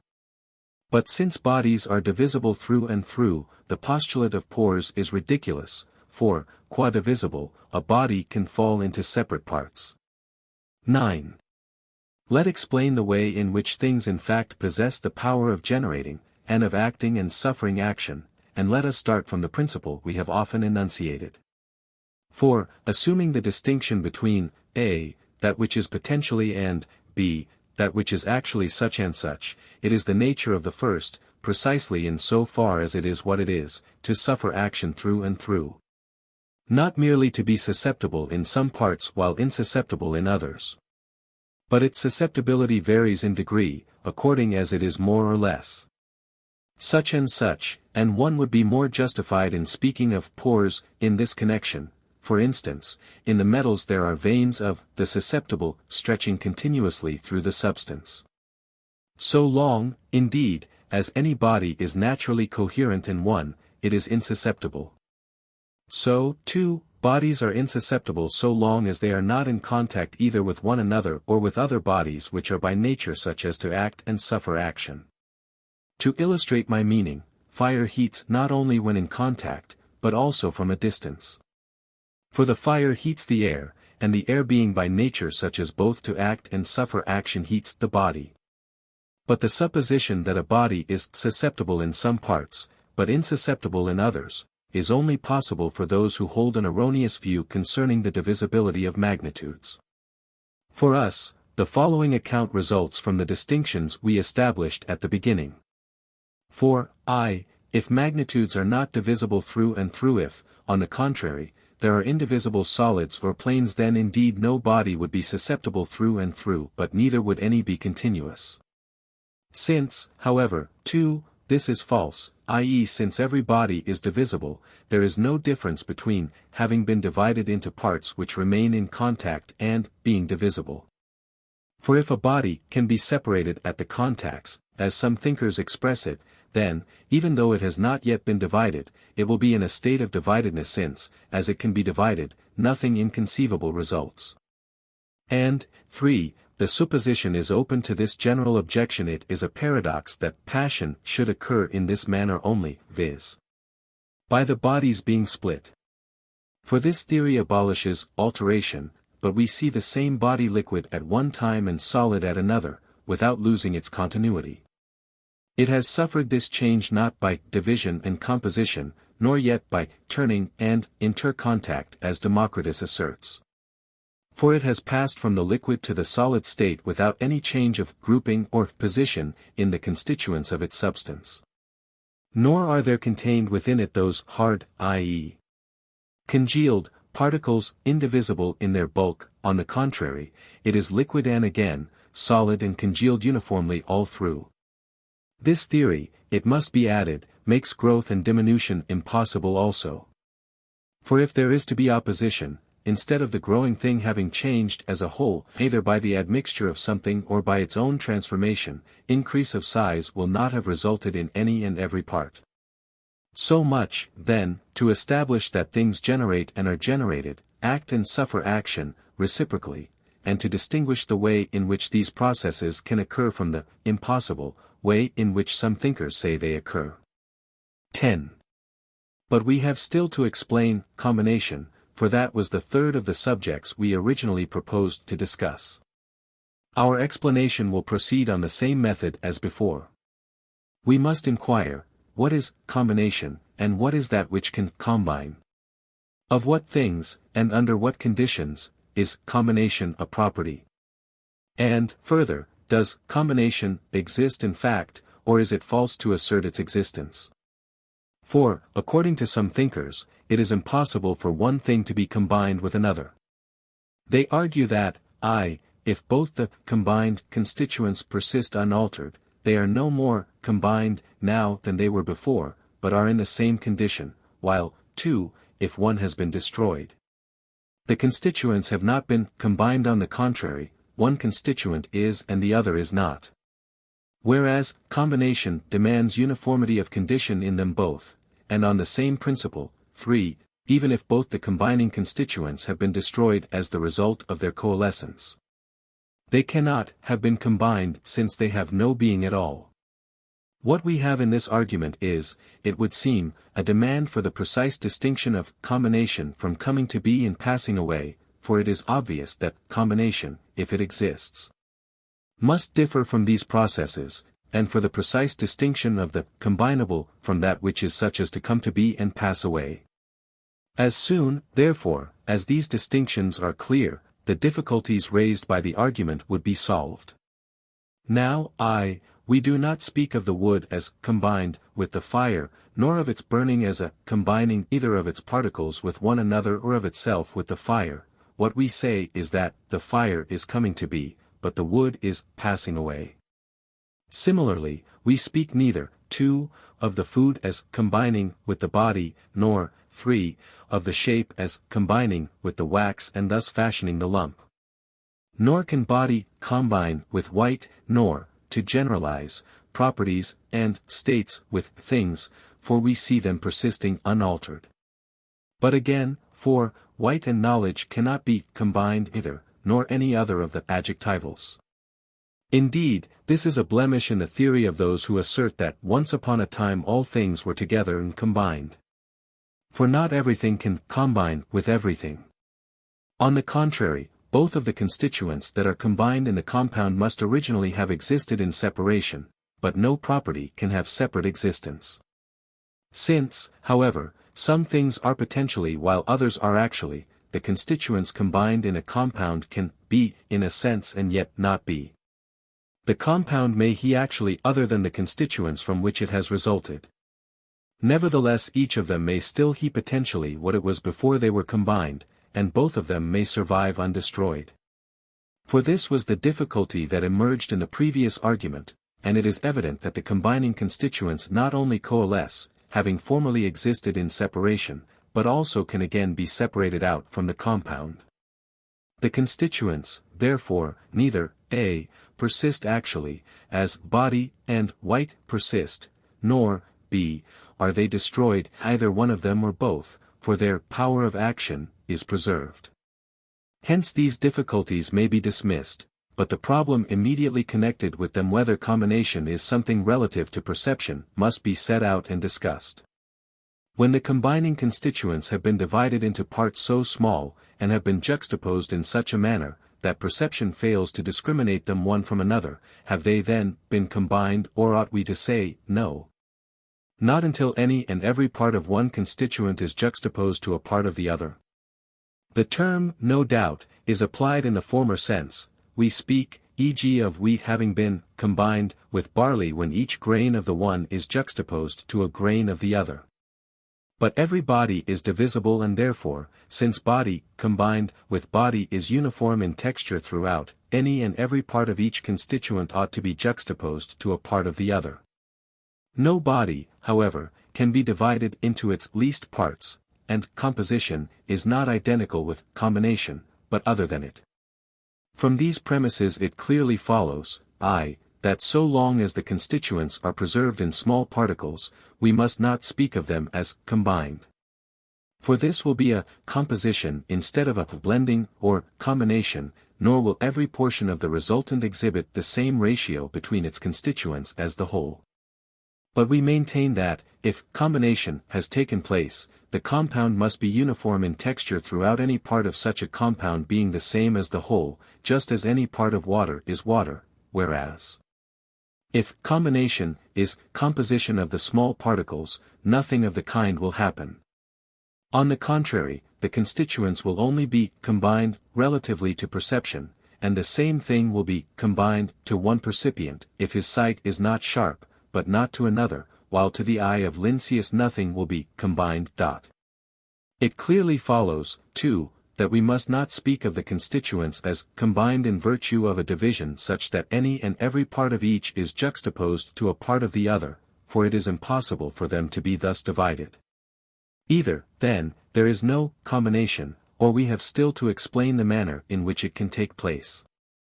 Now, as we maintain, some things are such as to act and others such as to suffer action from them. Moreover, some things, viz.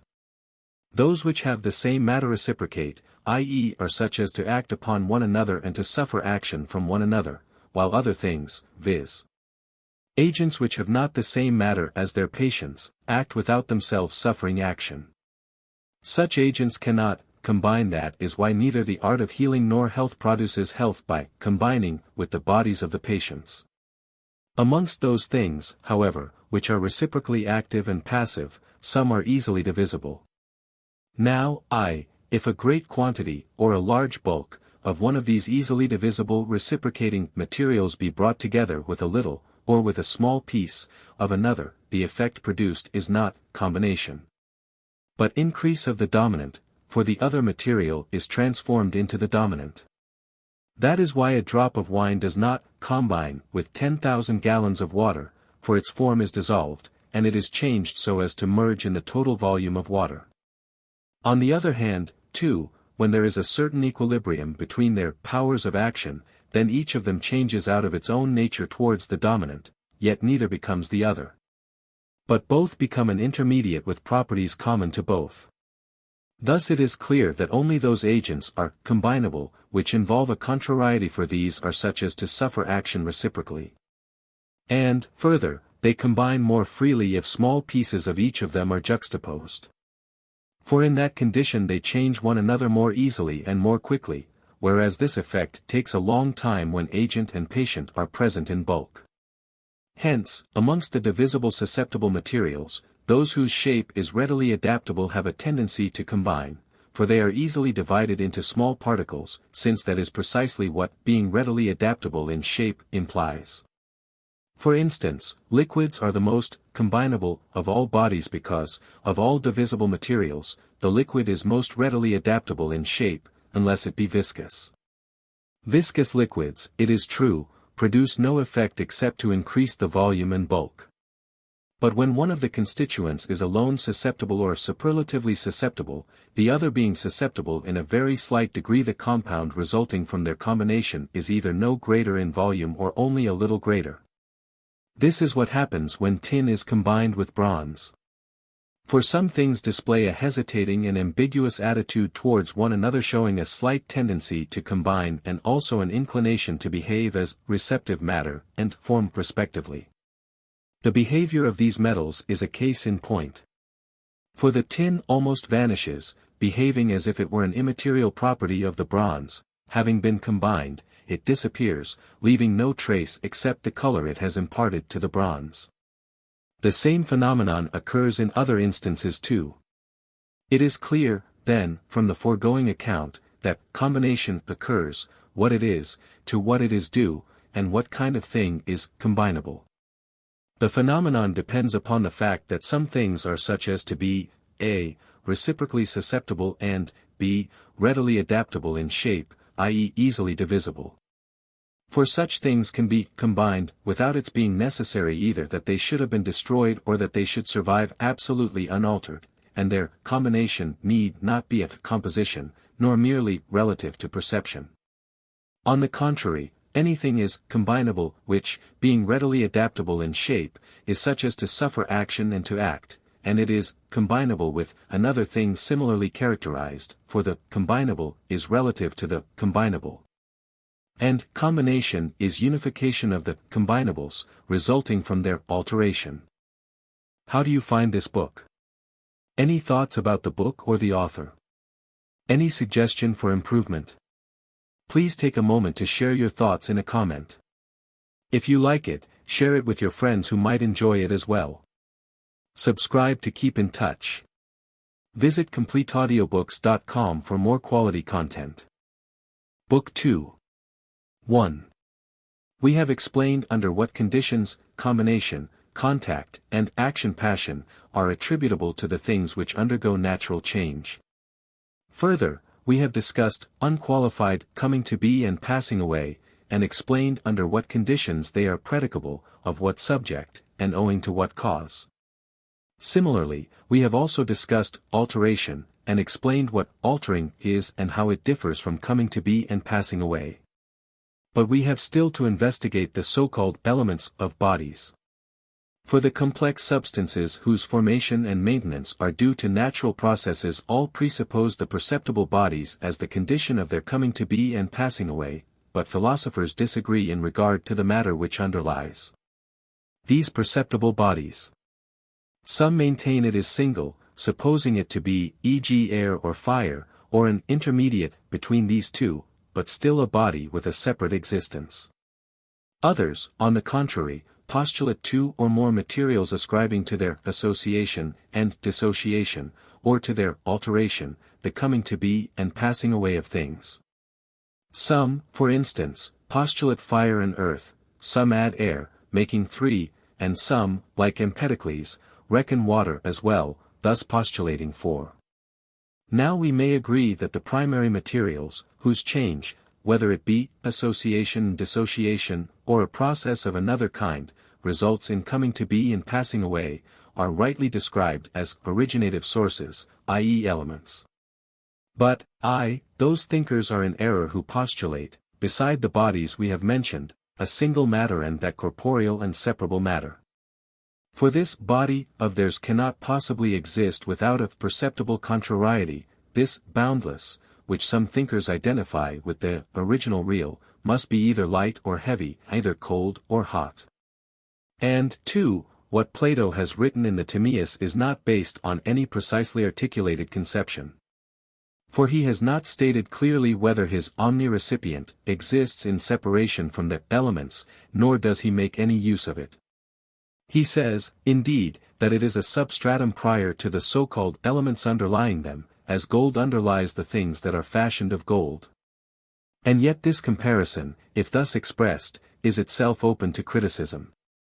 Things which come to be and pass away cannot be called by the name of the material out of which they have come to be, it is only the results of alteration, which retain the name of the substratum whose alterations they are.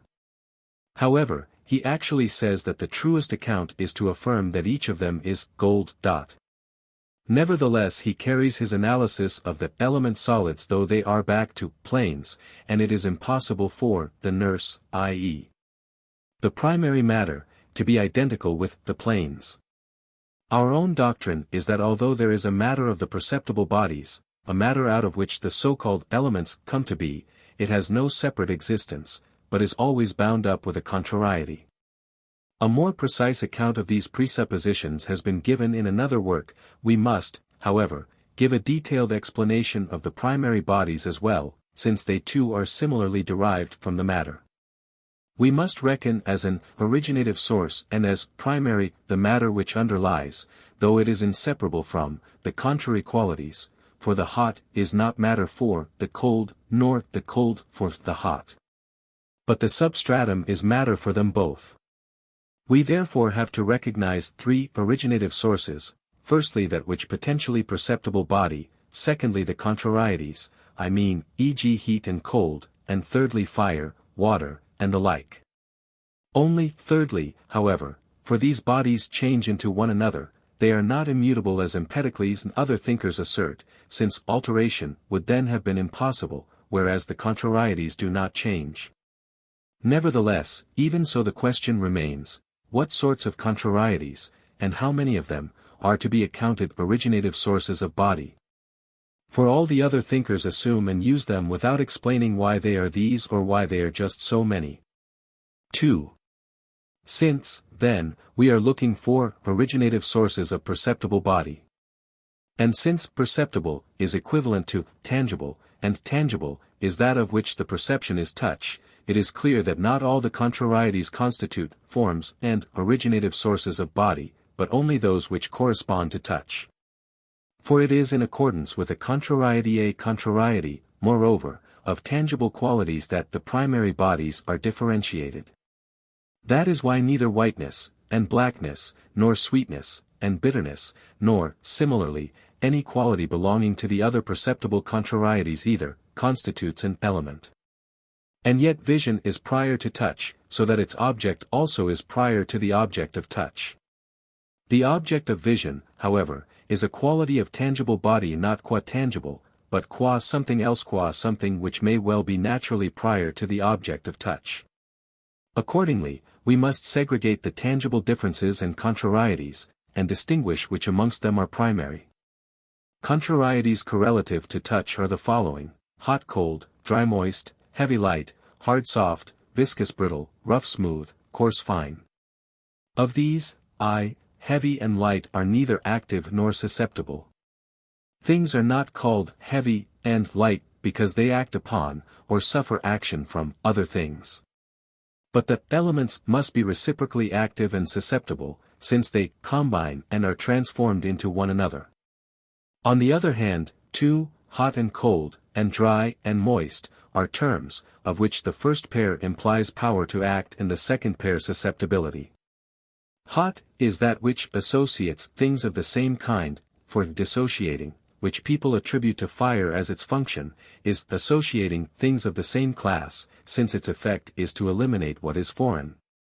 While cold is that which brings together, i.e. associates, homogeneous and heterogeneous things alike. And moist is that which, being readily adaptable in shape, is not determinable by any limit of its own, while dry is that which is readily determinable by its own limit, but not readily adaptable in shape. From moist and dry are derived, 3, the fine and coarse, viscous and brittle, hard and soft, and the remaining tangible differences. For, since the moist has no determinate shape, but is readily adaptable and follows the outline of that which is in contact with it, it is characteristic of it to be such as to fill up. Now the fine is such as to fill up. For the fine consists of subtle particles, but that which consists of small particles is such as to fill up, inasmuch as it is in contact whole with whole, and the fine exhibits this character in a superlative degree. Hence it is evident that the fine derives from the moist, while the coarse derives from the dry. Again, the viscous derives from the moist, for the viscous, e.g. oil, is a moist modified in a certain way. The brittle, on the other hand, derives from the dry, for brittle is that which is completely dry, so completely, that its solidification has actually been due to failure of moisture. Further, the soft derives from the moist. For the soft is that which yields to pressure by retiring into itself, though it does not yield by total displacement as the moist does, which explains why the moist is not soft, although the soft derives from the moist. The hard, on the other hand, derives from the dry, for hard is that which is solidified, and the solidified is dry. The terms dry and moist have more senses than one.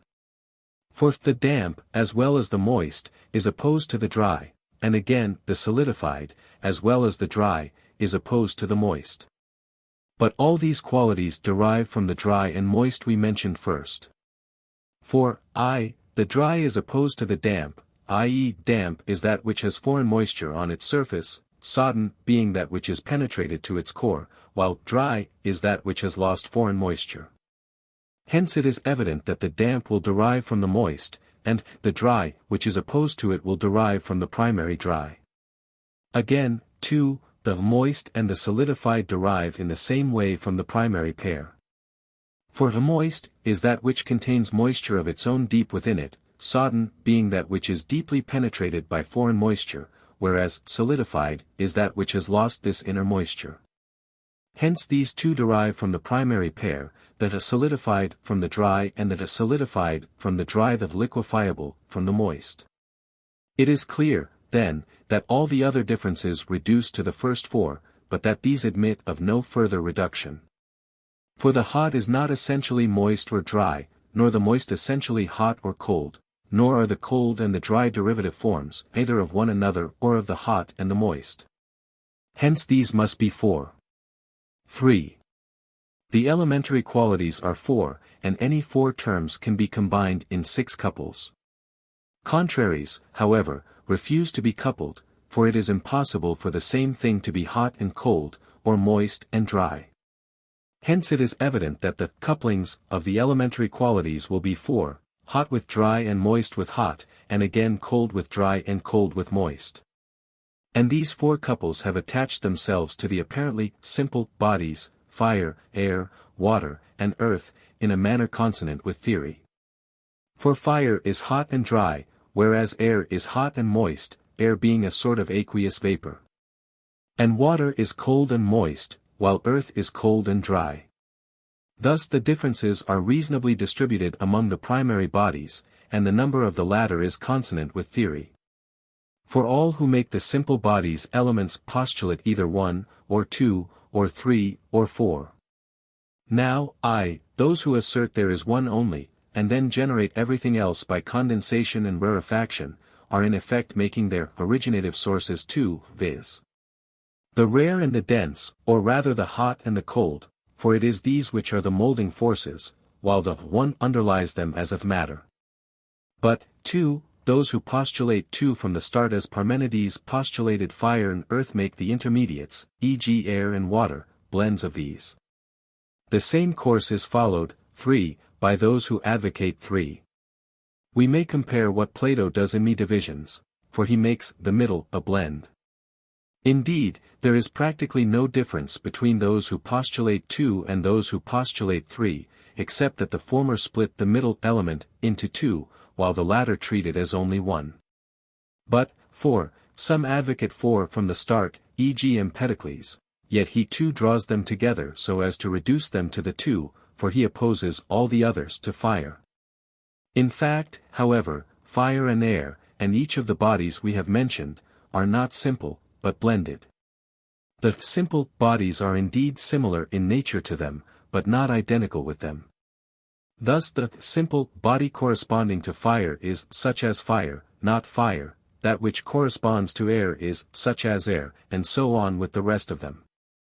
But fire is an excess of heat, just as ice is an excess of cold.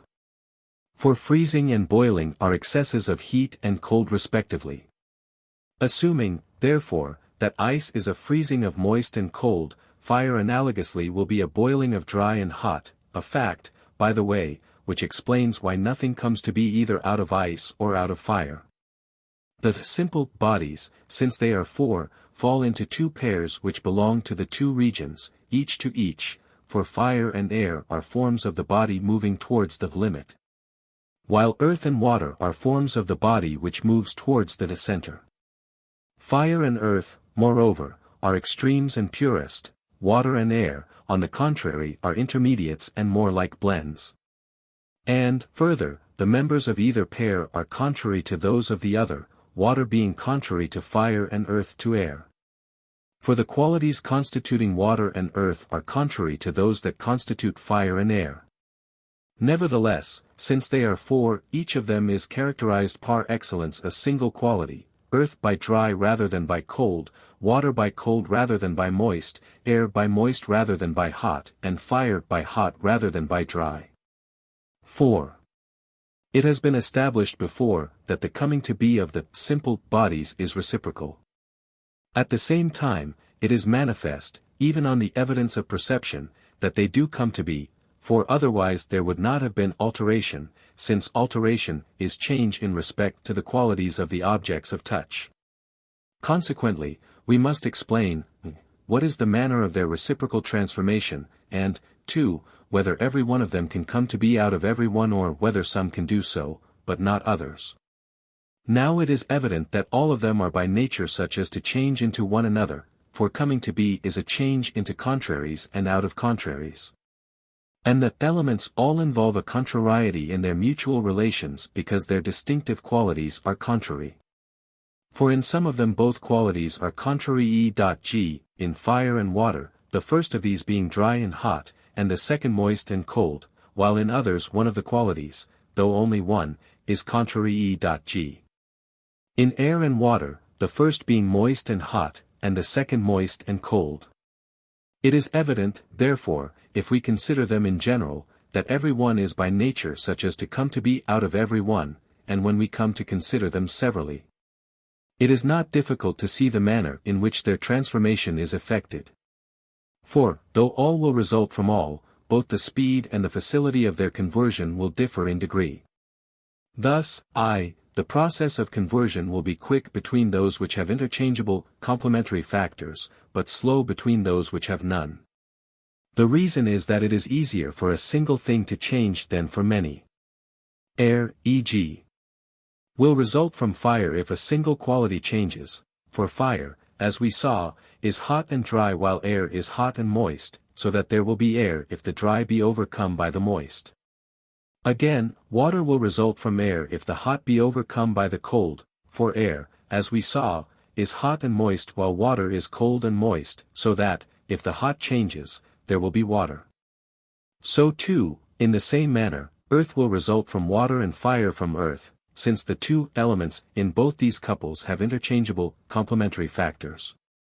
For water is moist and cold while earth is cold and dry so that, if the moist be overcome, there will be earth, and again, since fire is dry and hot while earth is cold and dry, fire will result from earth if the cold pass away.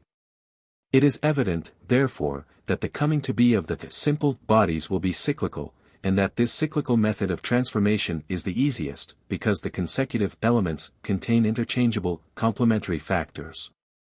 On the other hand, too, the transformation of fire into water and of air into earth, and again of water and earth into fire and air respectively, though possible, is more difficult because it involves the change of more qualities. For if fire is to result from water, both the cold and the moist must pass away, and again, both the cold and the dry must pass away if air is to result from earth. So, too, if water and earth are to result from fire and air respectively both qualities must change. This second method of coming to be, then, takes a longer time. But, 3, if one quality in each of two elements pass away, the transformation, though easier, is not reciprocal. Still, from fire plus water there will result earth and air, and from air plus earth fire and water. For there will be air, when the cold of the water and the dry of the fire have passed away, since the hot of the latter and the moist of the former are left whereas, when the hot of the fire and the moist of the water have passed away, there will be earth, owing to the survival of the dry of the fire and the cold of the water. So, too, in the same way, fire and water will result from air plus earth. For there will be water, when the hot of the air and the dry of the earth have passed away, since the moist of the former and the cold of the latter are left whereas, when the moist of the air and the cold of the earth have passed away, there will be fire, owing to the survival of the hot of the air and the dry of the earth qualities essentially constitutive of fire. Moreover, this mode of fire's coming to be is confirmed by perception. For flame is par excellence fire, but flame is burning smoke, and smoke consists of air and earth. No transformation, however, into any of the simple bodies can result from the passing away of one elementary quality in each of two elements, when they are taken in their consecutive order. Because either identical or contrary qualities are left in the pair, but no simple body can be formed either out of identical or out of contrary qualities. Thus no simple body would result, if the dry of fire and the moist of air were to pass away, for the hot is left in both. On the other hand, if the hot pass away out both, the contraries dry and moist are left. A similar result will occur in all the others too, for all the consecutive elements contain one identical, and one contrary, quality. Hence, too, it clearly follows that, when one of the consecutive elements is transformed into one, the coming to be is effected by the passing away of a single quality, whereas, when two of them are transformed into a third, more than one quality must have passed away. We have stated that all the elements come to be out of any one of them, and we have explained the manner in which their mutual conversion takes place. Let us nevertheless supplement our theory by the following speculations concerning them. 5.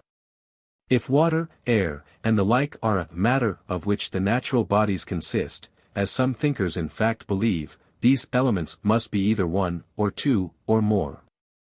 Now they cannot all of them be one, they cannot, e.g. all be air or water or fire or earth, because change is into contraries. For if they all were air, then, assuming air to persist, there will be alteration instead of coming to be. Besides, nobody supposes a single element to persist, as the basis of all, in such a way that it is water as well as air, or any other element, at the same time. So there will be a certain contrariety, i.e. a differentiating quality, and the other member of this contrariety, e.g. heat, will belong to some other element, e.g. to fire. But fire will certainly not be hot air. For a change of that kind, A, is alteration, and B, is not what is observed. Moreover, C, if air is again to result out of the fire, it will do so by the conversion of the hot into its contrary. This contrary, therefore, will belong to air, and air will be a cold something, hence it is impossible for fire to be hot air. Since in that case the same thing will be simultaneously hot and cold. Both fire and air, therefore, will be something else which is the same, i.e. there will be some matter, other than either, common to both. The same argument applies to all the elements, proving that there is no single one of them out of which they all originate. But neither is there, beside these four, some other body from which they originate, a something intermediate, e.g. between air and water, coarser than air, but finer than water, or between air and fire, coarser than fire, but finer than air. For the supposed intermediate will be air and fire when a pair of contrasted qualities is added to it, but, since one of every two contrary qualities is a privation, the intermediate never can exist, as some thinkers assert that the boundless, or the environing, exists in isolation. It is, therefore, equally and indifferently any one of the elements, or else it is nothing. Since, then, there is nothing, at least, nothing perceptible prior to these, they must be all. That being so, either they must always persist and not be transformable into one another, or they must undergo transformation, either all of them, or some only, as Plato wrote in the Timaeus. Now it has been proved before that they must undergo reciprocal transformation. It has also been proved that the speed with which they come to be, one out of another, is not uniform, since the process of reciprocal transformation is relatively quick between the elements with a complementary factor, but relatively slow between those which possess no such factor. Assuming, then, that the contrariety, in respect to which they are transformed, is one, the elements will inevitably be two, for it is matter that is the mean between the two contraries, and matter is imperceptible and inseparable from them. Since, however, the elements are seen to be more than two, the contrarieties must at the least be two. But the contrarieties being two, the elements must be four, as they evidently are, and cannot be three, for the couplings are four, since, though six are possible, the two in which the qualities are contrary to one another cannot occur. These subjects have been discussed before, but the following arguments will make it clear that, since the elements are transformed into one another, it is impossible for any one of them, whether it be at the end or in the middle, to be an originative source of the rest. There can be no such originative element at the ends, for all of them would then be fire or earth, and this theory amounts to the assertion that all things are made of fire or earth. Nor can a middle element be such an originative source as some thinkers suppose that air is transformed both into fire and into water, and water both into air and into earth, while the end elements are not further transformed into one another. For the process must come to a stop, and cannot continue ad infinitum in a straight line in either direction, since otherwise an infinite number of contrarieties would attach to the single element. Let E stand for earth, W for water, A for air, and F for fire. Then, since A is transformed into F and W, there will be a contrariety belonging to AF. Let these contraries be whiteness and blackness. Again, since A is transformed into W, there will be another contrariety, for W is not the same as F. Let this second contrariety be dryness and moistness, D being dryness and M moistness. Now if, when A is transformed into W, the white persists, water will be moist and white, but if it does not persist, water will be black since change is into contraries. Water, therefore, must be either white or black. Let it then be the first. On similar grounds, therefore, D, dryness, will also belong to F. Consequently F, fire, as well as air will be able to be transformed into water, for it has qualities contrary to those of water, since fire was first taken to be black and then to be dry, while water was moist and then showed itself white. Thus it is evident that all the elements will be able to be transformed out of one another, and that, in the instances we have taken, E, earth, also will contain the remaining two complementary factors, viz. the black and the moist, for these have not yet been coupled. We have dealt with this last topic before the thesis we set out to prove. That thesis viz. that the process cannot continue ad infinitum will be clear from the following considerations. If fire, which is represented by F, is not to revert, but is to be transformed in turn into some other element, e.g. into Q, a new contrariety, other than those mentioned, will belong to fire in question, for it has been assumed that Q is not the same as any of the four, E, W, A and F. Let K, then, belong to F and Y to Q. Then K will belong to all four, E, W, A and F, for they are transformed into one another. This last point, however, we may admit, has not yet been proved, but at any rate it is clear that if Q is to be transformed in turn into yet another element, yet another contrariety will belong not only to Q but also to F, fire. And, similarly, every addition of a new element will carry with it the attachment of a new contrariety to the preceding elements. Consequently, if the elements are infinitely many, there will also belong to the single element an infinite number of contrarieties. But if that be so, it will be impossible to define any element, impossible also for any to come to be. For if one is to result from another, it will have to pass through such a vast number of contrarieties and indeed even more than any determinate number. Consequently, into some element's transformation will never be effected, viz. if the intermediates are infinite in number, as they must be if the elements are infinitely many. Further, too, there will not even be a transformation of air into fire. If the contrarieties are infinitely many, moreover, all the elements become one. For all the contrarieties of the elements above F must belong to those below F, and vice versa, hence they will all be one. 6.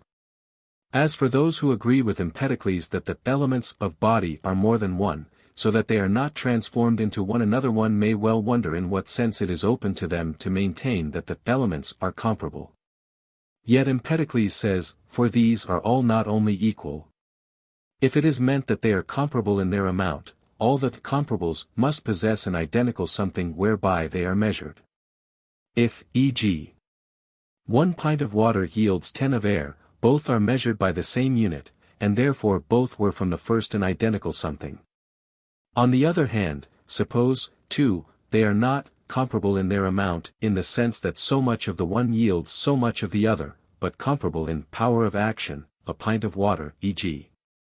Having a power of cooling equal to that of 10 pints of air, even so, they are comparable in their amount, though not qua amount, but qua so much power. There is also, 3, a third possibility.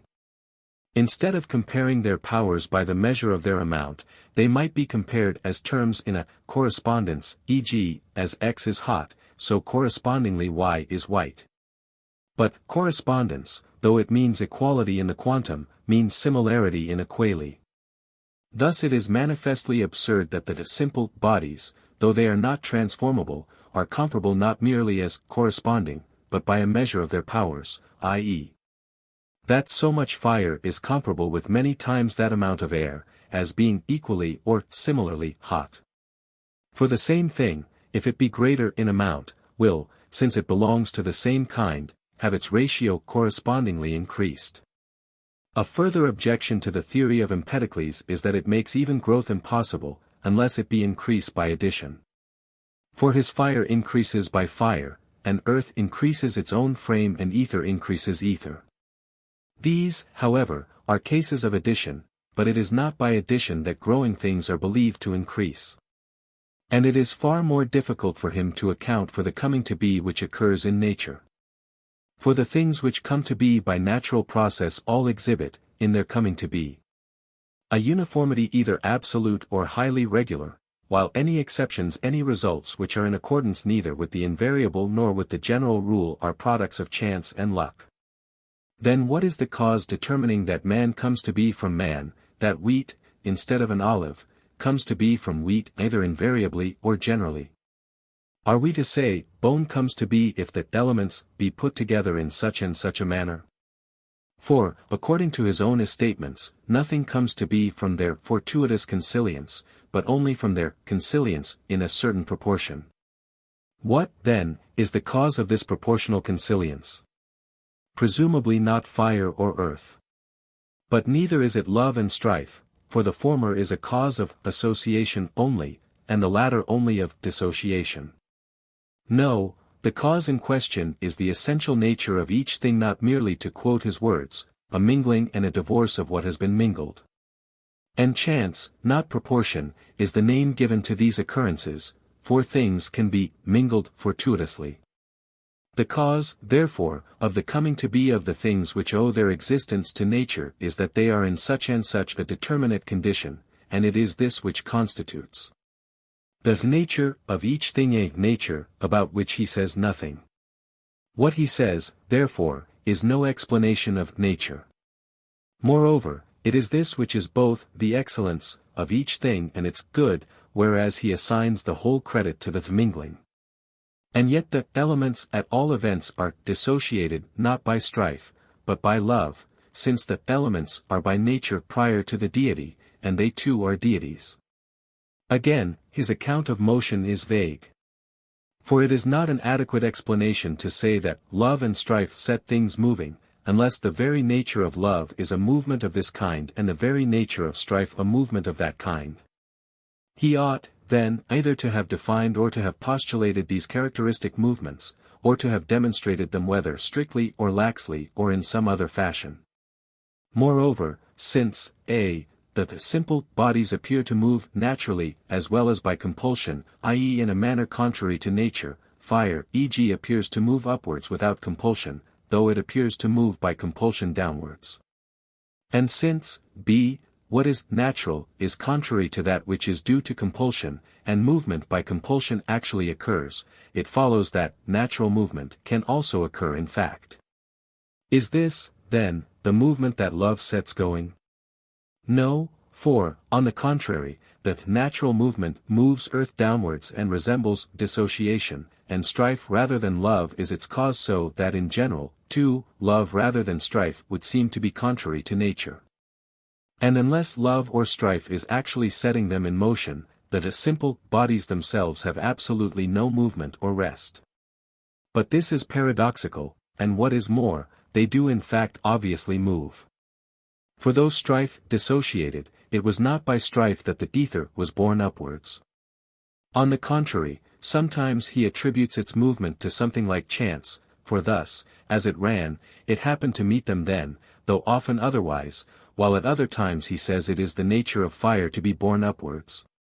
But the ether, to quote his words, sank down upon the earth with long roots. With such statements, too, he combines the assertion that the order of the world is the same now, in the reign of strife, as it was formerly in the reign of love. What, then, is the first mover of the elements? What causes their motion? Presumably not love and strife, on the contrary, these are causes of a particular motion, if at least we assume that first mover to be an originative source. An additional paradox is that the soul should consist of the elements, or that it should be one of them. How are the soul's alterations to take place? How, e.g., is the change from being musical to being unmusical, or how is memory or forgetting to occur? For clearly, if the soul be fire, only such modifications will happen to it as characterize fire qua fire, while if it be compounded out of the elements, only the corporeal modifications will occur in it. But the changes we have mentioned are none of them corporeal. 7. The discussion of these difficulties, however, is a task appropriate to a different investigation. Let us return to the elements of which bodies are composed. The theories that there is something common to all the elements, and that they are reciprocally transformed, are so related that those who accept either are bound to accept the other as well. Those, on the other hand, who do not make their coming to be reciprocal, who refuse to suppose that any one of the elements comes to be out of any other taken singly, except in the sense in which bricks come to be out of a wall, are faced with a paradox. How, on their theory, are flesh and bones or any of the other compounds to result from the elements taken together? Indeed, the point we have raised constitutes a problem even for those who generate the elements out of one another. In what manner does anything other than, and beside, the elements come to be out of them? Let me illustrate my meaning. Water can come to be out of fire and fire out of water, for their substratum is something common to them both. But flesh too, presumably, and marrow come to be out of them. How, then, do such things come to be? For, a. How is the manner of their coming to be conceived by those who maintain a theory like that of Empedocles?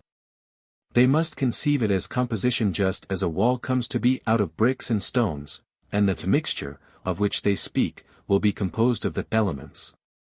These being preserved in it unaltered, but with their small particles juxtaposed each to each. That will be the manner, presumably, in which flesh and every other compound results from the elements. Consequently, it follows that fire and water do not come to be out of any and every part of flesh. For instance, although a sphere might come to be out of this part of a lump of wax and a pyramid out of some other part, it was nevertheless possible for either figure to have come to be out of either part indifferently. That is the manner of coming to be when both fire and water come to be out of any and every part of flesh. Those, however, who maintain the theory in question, are not at liberty to conceive that both come to be out of flesh in that manner, but only as a stone and a brick both come to be out of a wall, viz. each out of a different place or part.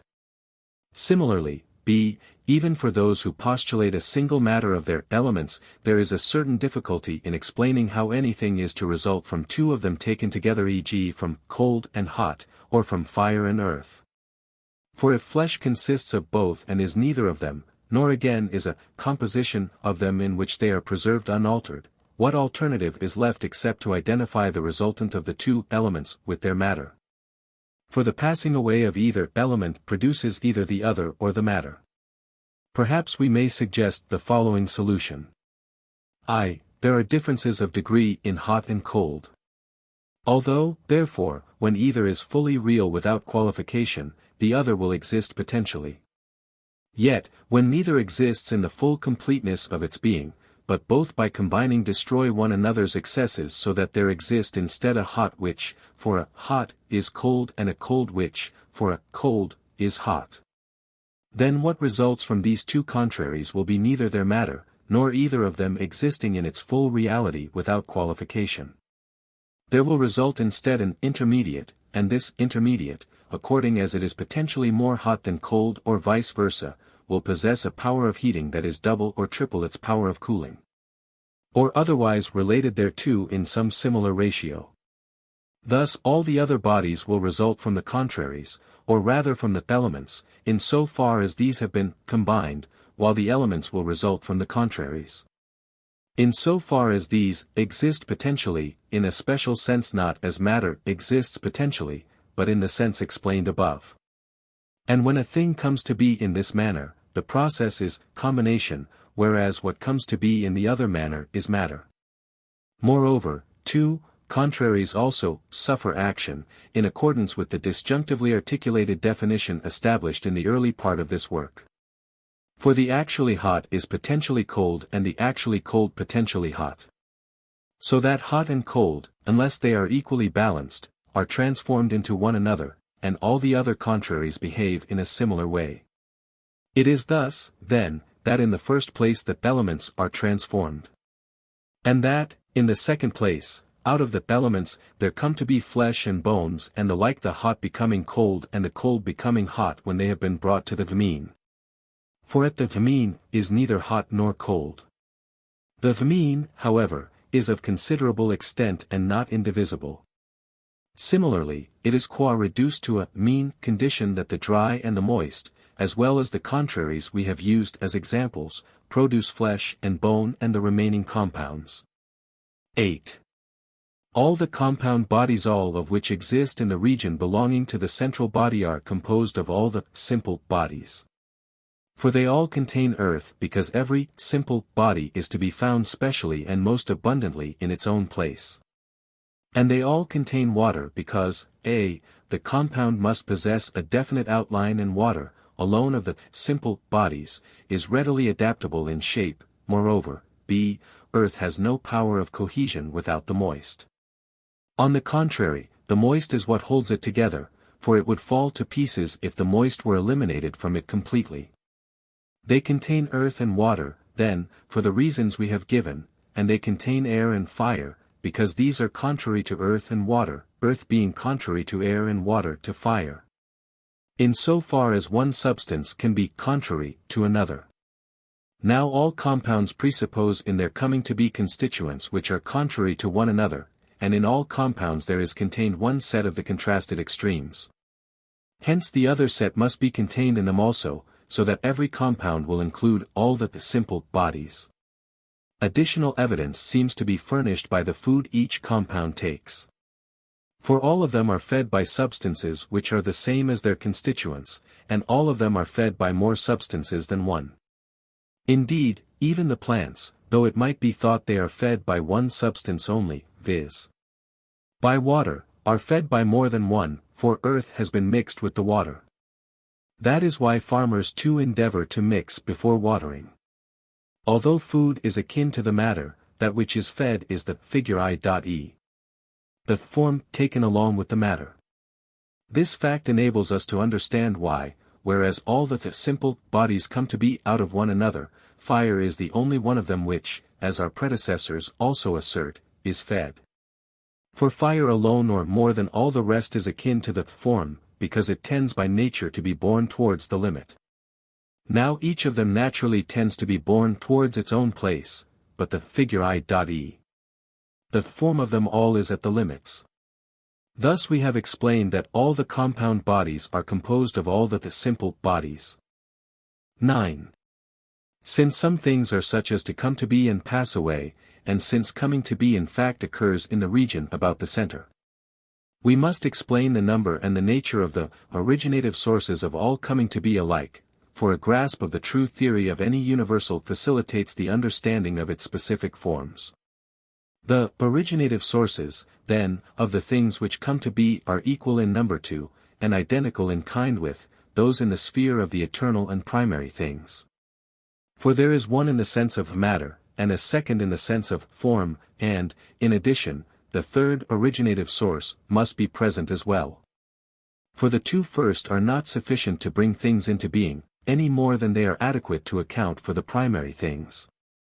Now cause, in the sense of material origin, for the things which are such as to come to be is, that which can be and not be, and this is identical with, that which can come to be and pass away, since the latter, while it is at one time, at another time is not. For whereas some things are of necessity, viz. the eternal things, others of necessity are not. And of these two sets of things, since they cannot diverge from the necessity of their nature, it is impossible for the first not to he and impossible for the second to he. Other things, however, can both be and not he. Hence coming to be and passing away must occur within the field of that which can be and not be. This, therefore, is cause in the sense of material origin for the things which are such as to come to be. While cause, in the sense of their end, is their figure or form, and that is the formula expressing the essential nature of each of them. But the third, originative source, must be present as well, the cause vaguely dreamed of by all our predecessors, definitely stated by none of them. On the contrary, some amongst them thought the nature of the forms was adequate to account for coming to be. Thus Socrates in the Phaedo first blames everybody else for having given no explanation, and then lays it down. That, some things are forms, others participants in the forms, and that, while a thing is said to be, in virtue of the form, it is said to come to be, qua sharing in, to pass away, qua losing, the form. Hence he thinks that, assuming the truth of these theses, the forms must be causes both of coming to be and of passing away. On the other hand, there were others who thought the matter was adequate by itself to account for coming to be, since the movement originates from the matter. Neither of these theories, however, is sound. For, if the forms are causes, why is their generating activity intermittent instead of perpetual and continuous, since there always are participants as well as forms? Besides, in some instances we see that the cause is other than the form. For it is the doctor who implants health and the man of science who implants science. Although health itself and science itself are as well as the participants, and the same principle applies to everything else that is produced in accordance with an art. On the other hand, to say that matter generates owing to its movement would be, no doubt, more scientific than to make such statements as are made by the thinkers we have been criticizing. For what alters and transfigures plays a greater part in bringing things into being, and we are everywhere accustomed, in the products of nature and of art alike, to look upon that which can initiate movement as the producing cause. Nevertheless, this second theory is not right either. For, to begin with, it is characteristic of matter to suffer action, i.e. to be moved, but to move, i.e. to act, belongs to a different power. This is obvious both in the things that come to be by art and in those that come to be by nature. Water does not of itself produce out of itself an animal, and it is the art, not the wood, that makes a bed. Nor is this their only error. They make a second mistake in omitting the more controlling cause, for they eliminate the essential nature, i.e. the form. And what is more, since they remove the formal cause, they invest the forces they assign to the simple bodies, the forces which enable these bodies to bring things into being with too instrumental a character. For since, as they say, it is the nature of the hot to dissociate, of the cold to bring together, and of each remaining contrary either to act or to suffer action. It is out of such materials and by their agency, so they maintain, that everything else comes to be and passes away. Yet, it is evident that even fire is itself moved, i.e. suffers action. Moreover, their procedure is virtually the same as if one were to treat the saw, and the various instruments of carpentry, as the cause of the things that come to be, for the wood must be divided if a man saws, must become smooth if he planes. And so on with the remaining tools. Hence, however true it may be that fire is active, i.e. sets things moving, there is a further point they fail to observe, is that fire is inferior to the tools or instruments in the manner in which it sets things moving. 10. As to our own theory, we have given a general account of the causes in an earlier work. We have now explained and distinguished the matter and the form. Further, since the change which is motion has been proved to be eternal, the continuity of the occurrence of coming to be follows necessarily from what we have established, for the eternal motion, by causing the generator to approach and retire, will produce coming to be uninterruptedly. At the same time, it is clear that we were right when, in an earlier work, we called motion, not coming to be, the primary form of change. For it is far more reasonable that what is should cause the coming to be of what is not, than that what is not should cause the being of what is. Now that which is being moved is, but that which is coming to be is not, hence, also, motion is prior to coming to be. We have assumed, and have proved, that coming to be and passing away happen to things continuously. And we assert that motion causes coming to be. That being so, it is evident that, if the motion be single, both processes cannot occur since they are contrary to one another, for it is a law of nature that the same cause, provided it remain in the same condition, always produces the same effect. So that, from a single motion, either coming to be or passing away will always result. The movements must, on the contrary, be more than one, and they must be contrasted with one another either by the sense of their motion or by its irregularity, for contrary effects demand contraries as their causes. This explains why it is not the primary motion that causes coming to be and passing away, but the motion along the inclined circle, for this motion not only possesses the necessary continuity, but includes a duality of movements as well.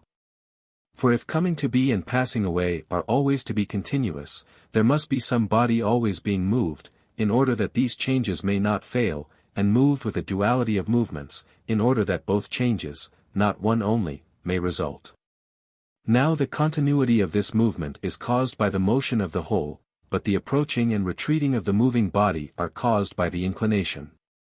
For the consequence of the inclination is that the body becomes alternately remote and near, and since its distance is thus unequal, its movement will be irregular. Therefore, if it generates by approaching and by its proximity, it this very same body destroys by retreating and becoming remote, and if it generates by many successive approaches, it also destroys by many successive retirements.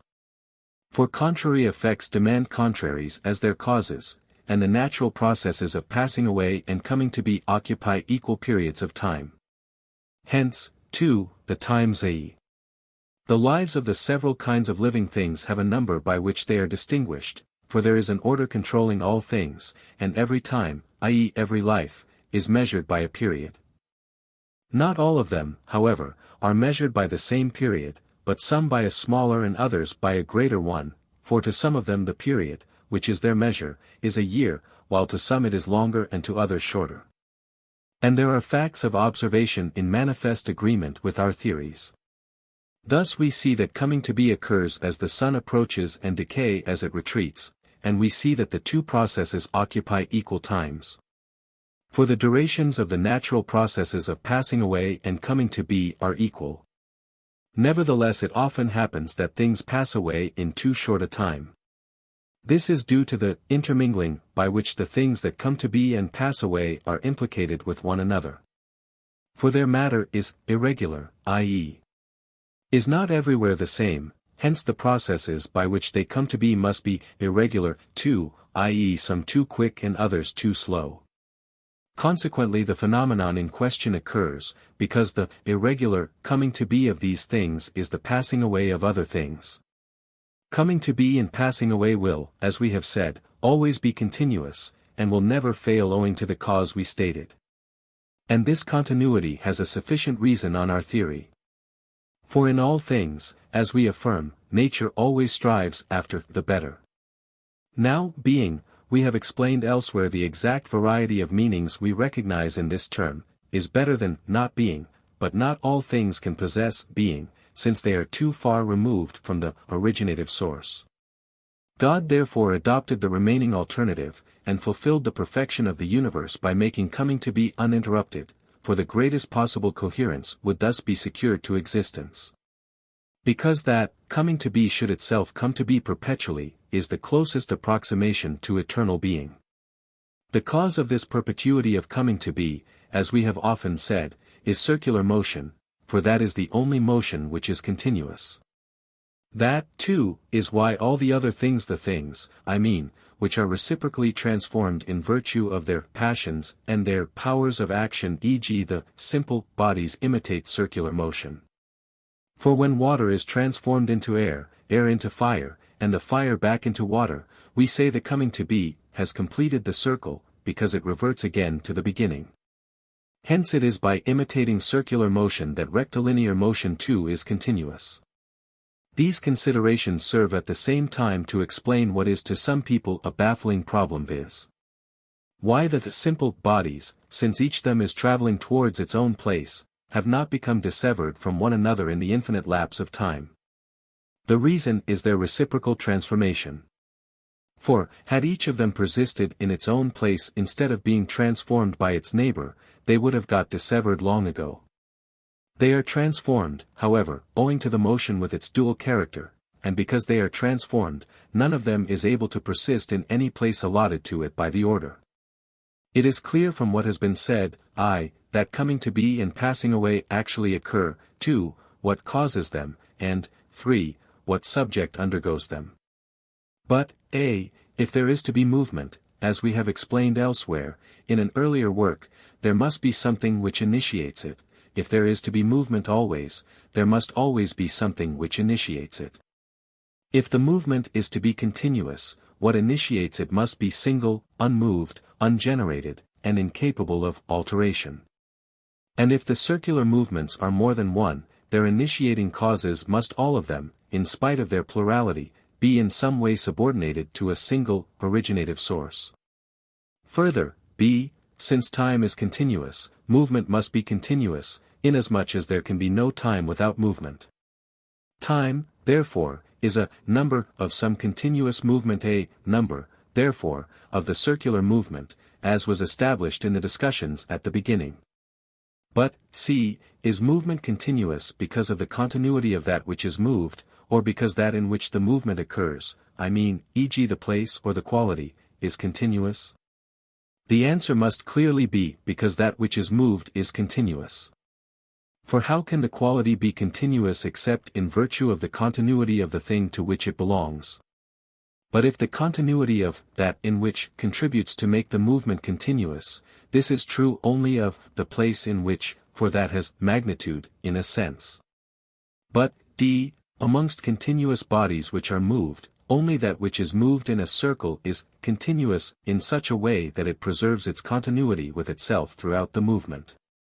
The conclusion therefore is that this is what produces continuous movement, viz. the body which is being moved in a circle, and its movement makes time continuous. 11. Wherever there is continuity in any process, coming to be or alteration or any kind of change whatever, we observe consecutiveness, i.e. this coming to be after that without any interval. Hence we must investigate whether, amongst the consecutive members, there is any whose future being is necessary, or whether, on the contrary, every one of them may fail to come to be. For that some of them may fail to occur, is clear. A. We need only appeal to the distinction between the statements X will be, and X is about to, which depends upon this fact. For if it be true to say of X that it will be, it must at some time be true to say of it that it is, whereas, though it be true to say of X now that it is about to occur, it is quite possible for it not to come to be. Thus a man might not walk, though he is now about to walk. And, b, since, to appeal to a general principle, amongst the things which are, some are capable also of not being, it is clear that the same ambiguous character will attach to them no less when they are coming to be, in other words, their coming to be will not be necessary. Then are all the things that come to be of this contingent character? Or, on the contrary, is it absolutely necessary for some of them to come to be? Is there, in fact, a distinction in the field of coming to be corresponding to the distinction, within the field of being, between things that cannot possibly not be and things that can not be? For instance, is it necessary that solstices shall come to be, i.e. impossible that they should fail to be able to occur? Assuming that the antecedent must have come to be if the consequent is to be, e.g. that foundations must have come to be if there is to be a house, clay, if there are to be foundations, is the converse also true? If foundations have come to be, must a house come to be?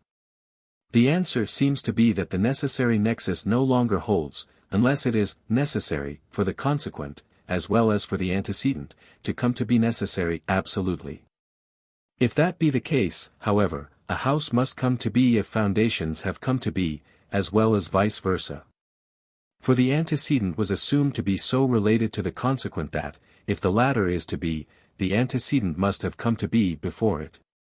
If, therefore, it is necessary that the consequent should come to be, the antecedent also must have come to be, and if the antecedent has come to be, then the consequent also must come to be not, however, because of the antecedent, but because the future being of the consequent was assumed as necessary. Hence, in any sequence, when the being of the consequent is necessary, the nexus is reciprocal. In other words, when the antecedent has come to be, the consequent must always come to be too. Now, if the sequence of occurrences is to proceed ad infinitum, downwards, the coming to be of any determinate, this, amongst the later members of the sequence will not be absolutely, but only conditionally, necessary. For it will always be necessary that some other member shall have come to be before this, as the presupposed condition of the necessity that this should come to be. Consequently, since what is infinite has no originative source, neither will there be in the infinite sequence any primary member which will make it necessary for the remaining members to come to be. Nor again, too, will it be possible to say with truth, even in regard to the members of a limited sequence, that it is absolutely necessary for any one of them to come to be. We cannot truly say, e.g., that it is absolutely necessary for a house to come to be when foundations have been laid, for, unless it is always necessary for a house to be coming to be, we should be faced with the consequence that, when foundations have been laid, a thing which need not always be, must always be. No, if its coming to be is to be necessary, it must be always in its coming to be. For what is, of necessity, coincides with what is always, since that which must be cannot possibly not be. Hence a thing is eternal if its being is necessary, and if it is eternal, its being is necessary. And if, therefore, the coming to be of a thing is necessary, its coming to be is eternal, and if eternal, necessary. It follows that the coming to be of anything, if it is absolutely necessary, must be cyclical, i.e., must return upon itself. For coming to be must either be limited or not limited, and if not limited, it must be either rectilinear or cyclical. But the first of these last two alternatives is impossible if coming to be is to be eternal, because there could not be any originative source whatever in an infinite rectilinear sequence. Whether its members be taken downwards, as future events, or upwards, as past events. Yet coming to be must have an originative source, if it is to be necessary and therefore eternal, nor can it be eternal if it is limited. Consequently it must be cyclical. Hence the nexus must be reciprocal. By this I mean that the necessary occurrence of this involves the necessary occurrence of its antecedent, and conversely that, given the antecedent, it is also necessary for the consequent to come to be. And this reciprocal nexus will hold continuously throughout the sequence, for it makes no difference whether the reciprocal nexus, of which we are speaking, is mediated by two, or by many, members. It is in circular movement, therefore, and in cyclical coming to be that the absolutely necessary is to be found. In other words, if the coming to be of any things is cyclical, it is necessary that each of them is coming to be and has come to be, and if the coming to be of any things is necessary, their coming to be is cyclical. The result we have reached is logically concordant with the eternity of circular motion, i.e., the eternity of the revolution of the heavens, a fact which approved itself on other and independent evidence, since precisely those movements which belong to, and depend upon, this eternal revolution, come to be, of necessity. And of necessity will be. For since the revolving body is always setting something else in motion, the movement of the things it moves must also be circular. Thus, from the being of the upper revolution, it follows that the sun revolves in this determinate manner. And since the sun revolves thus, the seasons in consequence come to be in a cycle, i.e. return upon themselves, and since they come to be cyclically, so in their turn do the things whose coming to be the seasons initiate. Then why do some things manifestly come to be in this cyclical fashion, as, e.g., showers and air, so that it must rain if there is to be a cloud and, conversely, there must be a cloud if it is to rain?